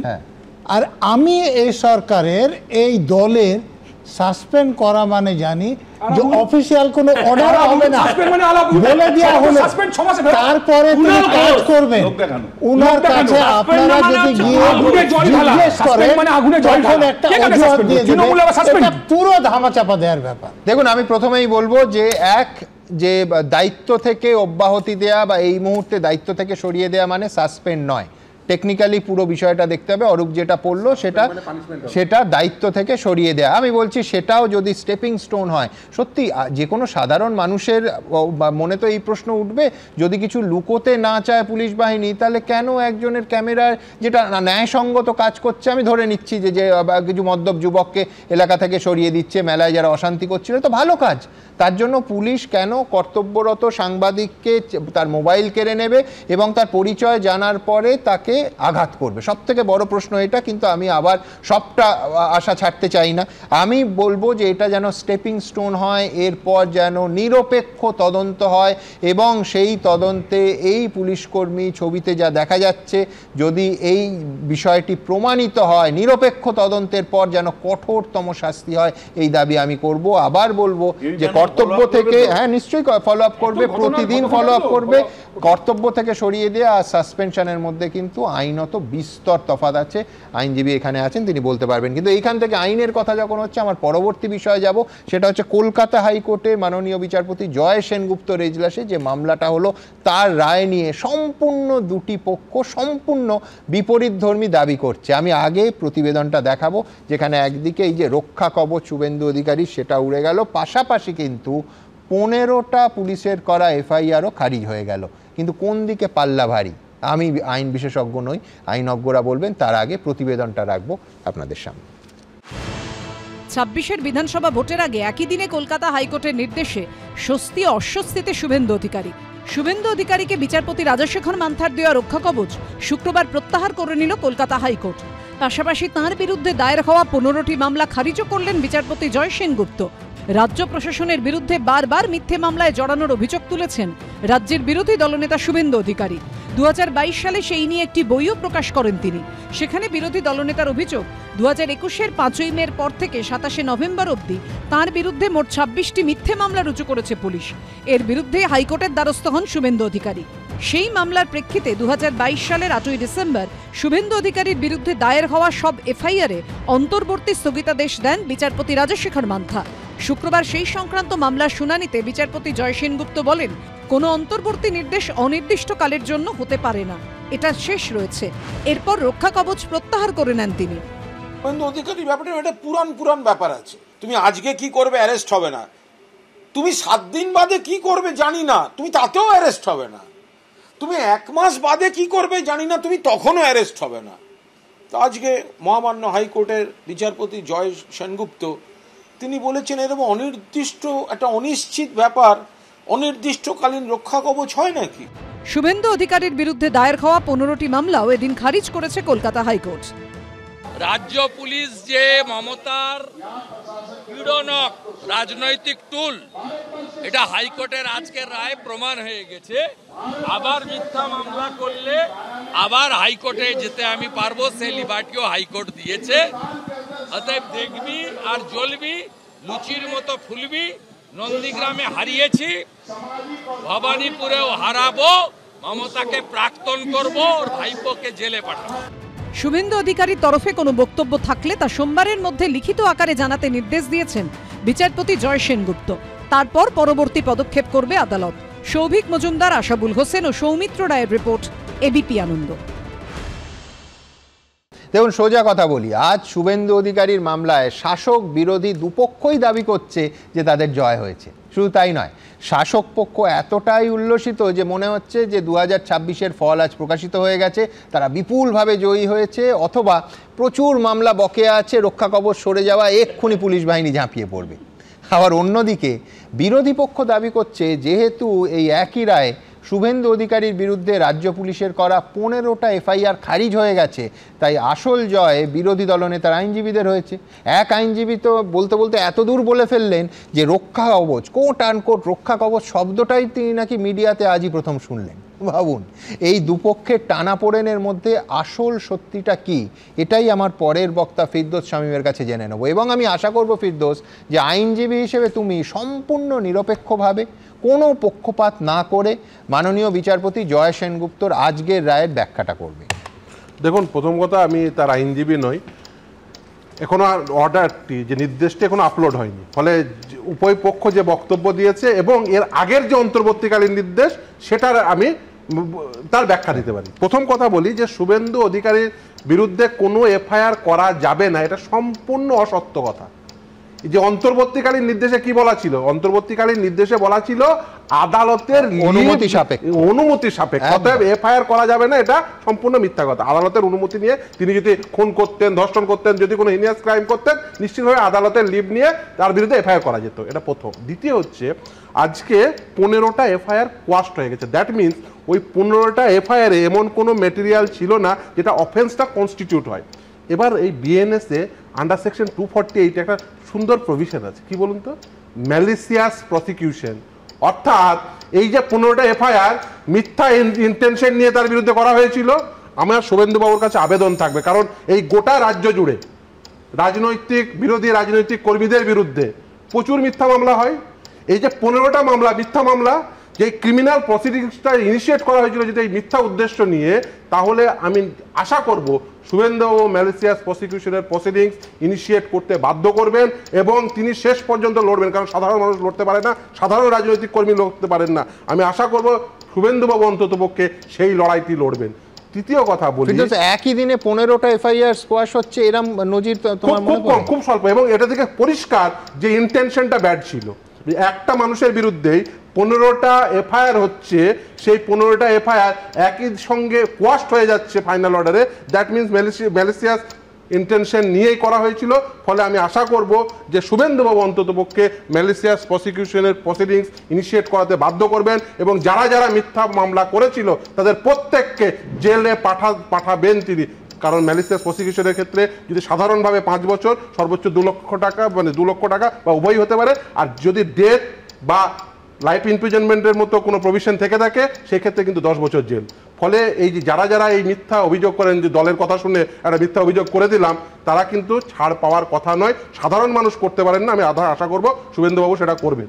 তৃতীয় কথা বলি, যেমন এই যে অন্তর্বর্তীকালীন নির্দেশ না, সেটা একেবারেই ওই মামলাটি চলাকালীন যাতে কোনোভাবেই ওই মামলাটি ইনফ্র্যাকচারাস না হয়ে যায় সেই জন্য অন্তর্বর্তীকালীন নির্দেশ। ফাইনালি যখন ডিসাইড হয়ে গেছে যে 15টা মামলায় এফআইআর হওয়ার মতো কোনো মেটেরিয়াল ছিল না, অফেন্সটা কনস্টিটিউট করছে না, তাহলে বুঝতে হবে যে যখন এই এফআইআরগুলো রুজু করা হয়েছিল তখন নিশ্চিতভাবে পুলিশ যে একদম মানে না দেখে না বুঝে এফআইআরগুলো ইনস্টিটিউট করেছিলেন। এবার কথা বলি যে যারা করেছিলেন যে কোনো কারণেই করুক, এই 15টা কোয়াস্ট হয়ে যাওয়ার পরে পুলিশের উচিত যে এদের প্রত্যেকের বিরুদ্ধে আমাদের আইনে নির্দিষ্টভাবে প্রভিশন আছে এবং যদি পুলিশ যদি না করে শুভেন্দুবাবু নিশ্চিতভাবে সেই পদক্ষেপ গ্রহণ করতে পারেন। পাশাপাশি এটাও বলো যে 4টে মামলার তদন্তের নির্দেশ। এবার দ্বিতীয় যেটা আসি, আমি সেই পাটে আসবো, ওখানে আমার একটা অন্য প্রশ্ন আছে। হ্যাঁ অরূপ, অনেকক্ষণ ধরে কিছু অর্ধসত্য মিথ্যের থেকেও ভয়ঙ্কর। আজকে justice Joy Sengupta withdraw the blanket protection observing that such an order cannot remain in force indefinitely and must eventually come to an end. আজকে যে কথা শামীম বলছিলেন সেটার সাথে এটা মিলছে না এই কারণেই। দ্বিতীয় কথা, একটা কথা ঠিক বলেছে যে এই ধরনের ইন্টারিম অর্ডারের ক্ষেত্রে এটা ঘটনা এর আগে আমরা সুপ্রিম কোর্টের ক্ষেত্রে দেখেছি। 6 জাজেস headed by justice RF Nariman তিনি পরিষ্কার করে জানিয়ে দিয়েছেন all stay orders on civil criminal proceedings passed by court including high courts to automatically expire within 6 months. তার মানে এক্ষেত্রে বলাই ছিল, যার জন্য জয় সেনগুপ্ত রিইটারেট করেছেন যদি অর্ডারটা এক্সিস্ট নাই করতো তাহলে তাকে এটা আলাদা করে বলতে হতো না। দ্বিতীয়ত এই অর্ডারেই তার পরবর্তীকালে তিনি বলছেন, যেটা তুমি বলছিলে যে সিট গঠন করার নির্দেশ দিয়েছেন, তাতে সিবিআই কে ইনক্লুড করার দিয়েছেন। অর্থাৎ শুভেন্দু অধিকারীর ক্ষেত্রে আমরা দেখেছি একের পর এক প্রভোকেটিভ স্টেটমেন্ট। শুভেন্দু অধিকারী কনভয়ে একজন মানুষের মৃত্যু হচ্ছে, তার বিরুদ্ধে এফআইআর তারপরে করা যাচ্ছে না।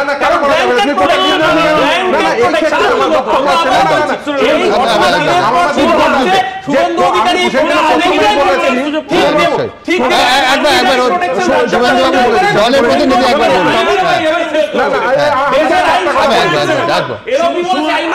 এক সেকেন্ড সুমনদা, প্রথমেই বলছি যে যখন শুভেন্দুদার বিরুদ্ধে প্রায় 26-27টা মামলা করা হয়েছিল তখন সিঙ্গেল পয়েন্ট এজেন্ডা ছিল কোনো না কোনোভাবে শুভেন্দুদাকে ডিস্টার্ব করা যাতে ও পলিটিক্স না করতে পারে। ওকে প্রথম চেষ্টা করা হয়েছে বিধানসভা থেকে বের করে দেওয়া। এরপর আমি জীবনে মমতা বন্দ্যোপাধ্যায় আমার ম্যাটার, আমি এতক্ষণ চুপ করে শুনেছি। মমতা বন্দ্যোপাধ্যায় যখন বিরোধী নেত্রী ছিলেন তার এগেনস্টে সিপিএম এই ধরনের মামলা করেছে, একটা আমাকে দেখিয়ে দিন। একজন বিরোধী নেতার বিরুদ্ধে এই ধরনের ঘটনা ঘটেছে দেখিয়ে দিন। মমতা বন্দ্যোপাধ্যায় আজকে ক্ষমতায় আসার পর বিরোধীদের গলা টিপে ধরবার চেষ্টা করছেন। আপনি ভাবুন 15খানা মিথ্যে মামলা একজন বিরোধী দলনেতার বিরুদ্ধে। আজকে যে সমস্ত মামলায় আজকে জয়েন্ট ইনভেস্টিগেশনের অর্ডার হয়েছে, কেন হয়েছে? কারণ এগুলো কোয়াশ করা যায় না আইনি প্রসেসে। আজকে তাই জন্য সেন্ট্রাল এজেন্সির লোককে কানেক্ট করিয়েছে।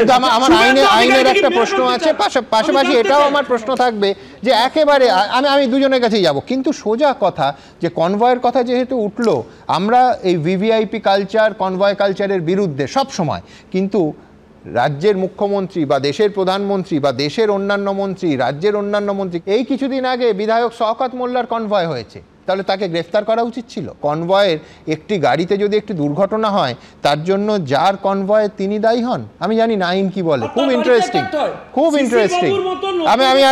আমি আসবো কিন্তু আমার একটা সম্পূর্ণ আইনি প্রশ্ন আছে, সেটা হচ্ছে আমি নজরুলদার কাছে স্পেসিফিক্যালি আসার আগে আপনাদের বলবো যে 4টে মামলার ক্ষেত্রে আই রিপিট এসআইটি গঠন করার নির্দেশ দিয়েছে আদালত, এবং সেই তদন্তকারী দলে যেরকম একদম মানে 5-a-side ম্যাচের মতো 5 জন যদি সিবিআইয়ের প্রতিনিধি থাকেন, একজন এসপির নেতৃত্বে, 5 জন রাজ্য পুলিশের প্রতিনিধি থাকবেন, আরেকজন এসপির নেতৃত্বে। আমার বক্তব্য খুব পরিষ্কার, তদন্ত এগোবে তো।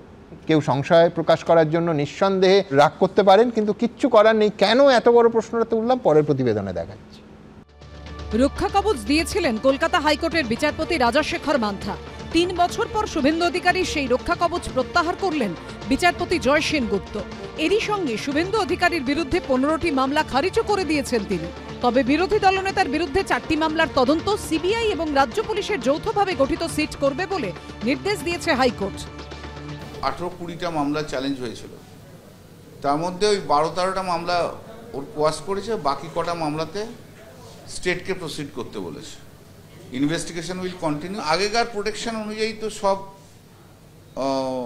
কোনো ম্যাটারে এফআইআর করা যাচ্ছিল না, বা বীরবাহা হাসদার ম্যাটারেও এফআইআর করা যাচ্ছিল না, সেগুলো এখন রাস্তা খুলে গেল। বিজেপির সকল নেতৃত্ব শুভেন্দুদার সাথে আছে। শুভেন্দুদা একা জেলে যাবে না, প্রয়োজনে আমরা সবাই জেলে যাব। হাইকোর্ট নির্দেশ দিয়েছে এসআইটির মাথায় সিবিআই এর একজন এসপি পদমর্যাদার অফিসার ও রাজ্য পুলিশের একজন এসপি পদমর্যাদার অফিসার থাকবেন। এছাড়া সিবিআই এর 5 জন ও রাজ্য পুলিশের 5 জন অফিসার থাকবেন। অর্থাৎ রাজ্য পুলিশ বা কেন্দ্রীয় এজেন্সি সিবিআই কোনো এক পক্ষের ওপর পূর্ণ আস্থা দেখালো না হাইকোর্ট। 4টে মামলার ক্ষেত্রে বলল যে নিরপেক্ষ তদন্ত করার। এই নিরপেক্ষ তদন্ত করতে গিয়ে দেখা গেল কোর্টের জাজ যে অর্ডারটা দিল, যে সুপিরিয়র অফিসার রাজ্য সরকারের একজন থাকবে, আর কেন্দ্রীয় সরকারের সিবিআইয়ের একজন উচ্চপদস্থ মর্যাদা সম্পন্ন অফিসার নিয়োগ করতে হবে। তাদের আন্ডারে 5 জন করে অফিসার নিয়োগ করতে পারবেন তারা। মন্ত্রী থাকাকালীন সরকারি চাকরি দেওয়ার নামে প্রতারণার অভিযোগ ওঠে শুভেন্দু অধিকারীর বিরুদ্ধে। মানিকতলা থানায় এফআইআর দায়ের হয়।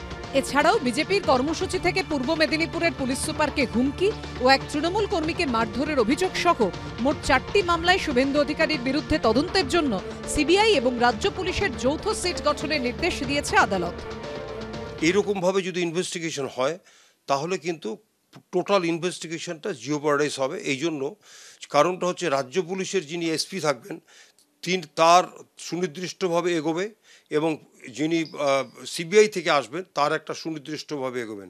দুটো কন্ট্রাস্ট হবে, দুটোই বারবার করে হাইকোর্টে যাবে। সুতরাং এই ইনভেস্টিগেশন কি কোনোদিন শেষ হবে? সামনেই বিধানসভা নির্বাচন, তার আগে তদন্ত কোন পথে এগোয় সেদিকেই এখন নজর রাজনৈতিক মহলের। সৌভিক মজুমদার ও অনির্বাণ বিশ্বাসের রিপোর্ট, এবিপি আনন্দ। দেখুন, আদর্শগতভাবে একেবারে আইডিয়াল, কিচ্ছু বলার নেই। এসআইটিতে 5 জন সিবিআইয়ের, 5 জন রাজ্য পুলিশের থাকলেন, এবং দুক্ষেত্রেই একজন এসপির নেতৃত্বে। কিন্তু নজরুলদার কাছে আমি আসবো। নজরুলদা, কেন্দ্রীয় এজেন্সি বনাম রাজ্য এজেন্সির যে লড়াই আমরা দেখতে অভ্যস্ত। যে লড়াই একবার কলকাতার রাজপথে পার্ক স্ট্রিটেও নেমে এসেছিল দৃশ্যত, আমি বলছি তারপরে এই টানাপোড়েনে দুটো এজেন্সির এই তদন্তগুলো এগোবে তো? এটা সংশয়, ব্যবহারিক সংশয়। এক লাইনে উত্তর, কেন্দ্রীয় তদন্তকারী সংস্থাই হোক আর রাজ্য তদন্তকারী সংস্থাই হোক, তাদের আইন অনুসারে কাজ করার কথা। যদি করে তাহলে কোনো রকম আপত্তি হবে না, তদন্ত এগোবে। 1 নম্বর। মামলা খারিজ করার ব্যাপারে আইনজীবী বলেছেন, আমি একটা পুলিশ অফিসার হিসেবে আমার একটা অভিজ্ঞতার কথা বলছি, যে কোনো মামলা খারিজের আবেদন হাইকোর্টে হলে এফআইআর যে করা হয়েছে সেটা এবং সেই দিন পর্যন্ত যে তদন্ত হয়েছে তারপরেও যদি কোনো কগনাইজেবল অফেন্স না থাকে, একমাত্র তখনই সেটাকে কোয়াশ করতে পারে হাইকোর্ট করতে পারবে। এটা সুপ্রিম কোর্টের একাধিক জাজমেন্ট আছে। যদি কোনো কগনাইজেবল অফেন্স থাকে কিংবা প্রথমে এফআইআর ছিল না, সেই পর্যন্ত যে তদন্ত হয়েছে তাতে এসেছে, তাহলে কিন্তু হাইকোর্ট এফআইআর কোয়াশ করতে পারবে না। মানে সুপ্রিম কোর্টের রায় আছে, কিন্তু আমি বলছি ইদানিংকালে একটা রায় নিয়ে মানে দুপক্ষের এই তৎপরতা, এই বিবৃতি পাল্টা বিবৃতি এত দ্রুত আপনি দেখেছেন? আর একটা কথা আমাকে বলতে হলো, দেখুন বিরোধী রাজনীতির মুখ হলো শুভেন্দু অধিকারী, লড়াই যতটুকু দিচ্ছে শুভেন্দু অধিকারী দিচ্ছে, ফলে শুভেন্দু অধিকারী পরাজিত হয়েছে এটা যদি জনমানুষের তুলে ধরতে পারি তাহলে তৃণমূল কংগ্রেসের লাভ হবে। আবার বিজেপি যদি প্রমাণ করতে পারে যে শুভেন্দু অধিকারী জয়ী হয়েছে, যেহেতু ওই প্রধান মুখ বিজেপির, ফলে তাদের কর্মী সমর্থকরা উদ্বৃত্ত হবে। কিন্তু আমার অন্য জায়গায় দেখুন সুমনদা, বিরোধী রাজনৈতিক দল আমাদের কাছে ভীষণ গুরুত্বপূর্ণ। আমরা স্টেজ দিই কেন? কারণ সংসদীয় গণতন্ত্রটাই দাঁড়িয়ে থাকে বিরোধী রাজনৈতিক দলের উপর, তার নেতার উপরে।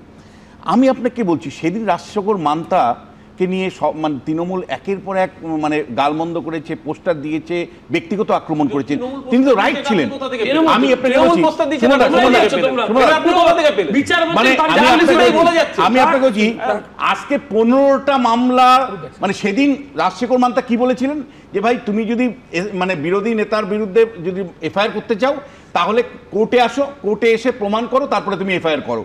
সেদিন রাজশেখর মান্তাকে নানাভাবে হেনস্থা করা হয়েছে। আজকে কিন্তু মানে জয় সেনগুপ্তর রায়ের মধ্য দিয়ে প্রমাণিত হয়েছে যে তিনি কতটা সত্যি ছিলেন। 15টা মামলা, অর্থাৎ 19টার মধ্যে 15টা, মানে 75% মামলা রাজ্য পুলিশ যে একেবারে পলিটিক্যাল মোটিভেটেড হয়ে দিয়েছিল সেটা প্রমাণিত হয়েছে। একটা এক। দ্বিতীয় যেটা, সেটা হলো যে 4টা মামলাও মানে তদন্তের কথা বলা হচ্ছে, সেখানেও রাজ্য পুলিশের উপর আস্থা রাখেনি বিচারপতি।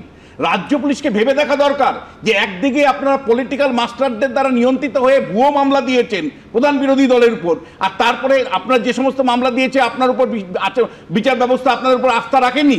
পুলিশকে ভাবা উচিত যে ট্যাক্স পেয়ারের টাকা দিয়ে আপনারা কোথায় যাচ্ছেন। না, প্রথম কথা হচ্ছে বিশ্বনাথ দা এখানে ব্ল্যাঙ্কেট বলে দিলেন রাজশেখর মান্তার কেস। বিশ্বনাথ দা ভালো লাগতো যদি অন্তত নিউট্রালিটি বজায় রেখে অমিতাভ লালা বাংলা ছেড়ে পালা ভালো লাগতো, তাহলে অন্তত আপনার নিউট্রালিটিটা বজায় যেত। রাজনৈতিক বিশ্লেষণ মান্তাকে রাজশেখর মান্তার ঘটনা আপনি বললেন তৃণমূল করেছে, প্রমাণ আছে, প্রমাণ আছে, তৃণমূল করেছে, প্রমাণ আছে। আবার এখানে বিশ্লেষণ ছেড়ে এই নিরপেক্ষতা ঘোষণা করেছে তৃণমূল বিরোধীরা ঠিক। আমি বলছি যে শুভেন্দু অধিকারী এটা ঠিক যে একের পর এক কমিউনাল ভাষণ দিচ্ছে, তৃণমূল ব্যবস্থা নিতে পারবে না, তার কারণ হুমায়ুন কবিরও একই লাইনে কথা বলছে। শুভেন্দু অধিকারীকে বিরুদ্ধে ব্যবস্থা নেবে। শুভেন্দু অধিকারী নাকি বিরোধী দলনেতার মুখ। শুভেন্দু অধিকারী সকাল থেকে কাজ হচ্ছে সংখ্যালঘু সম্প্রদায়কে আক্রমণ করা। শাহাবুদ্দিনের বাড়িতে গিয়ে শাহাবুদ্দিনের বন্ধু সেজেছিল, এখন বিজেপিতে এসে হিন্দু সেজেছে।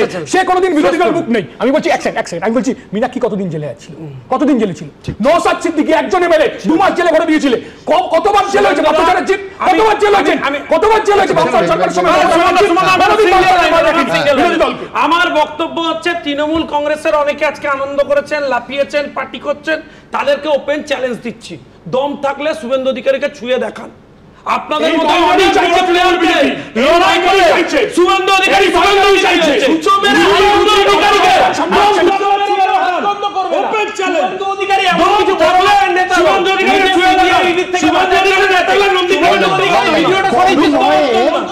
কোনো দুর্ঘটনা হলে যতক্ষণ পর্যন্ত না তিনি সেটা করাতে বলেছেন এটা জানা যায় ততক্ষণ তার বিরুদ্ধে মামলা করা যায় না। তাহলে তো রাষ্ট্রপতি বা গভর্নরের কনভয় যদি দুর্ঘটনা হয়, রাষ্ট্রপতির বিরুদ্ধে মামলা করতে হয়। যতীন্দ্রনাথ সেনগুপ্তের হাট কবিতায় আছে, মাল চেনাচেনি, দর জানাজানি, কানাকড়ি নিয়ে কত টানাটানি। তো ভোটমুখী বঙ্গের রাজনীতির হাটে অবশ্য যত টানাটানি বুঝলেন ওই এসআইআর নিয়ে। যে কোনো দিন এ রাজ্যে এসআইআর, কাউন্টডাউনও শুরু হয়ে গেছে। বাড়ি বাড়ি গিয়ে কাজ করবেন বিএলওরা।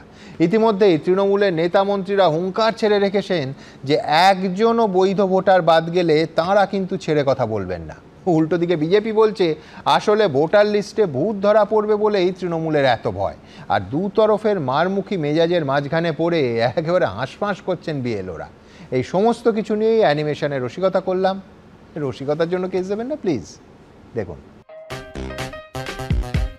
কেস দেবেন না প্লিজ।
কেস দেবেন না প্লিজ।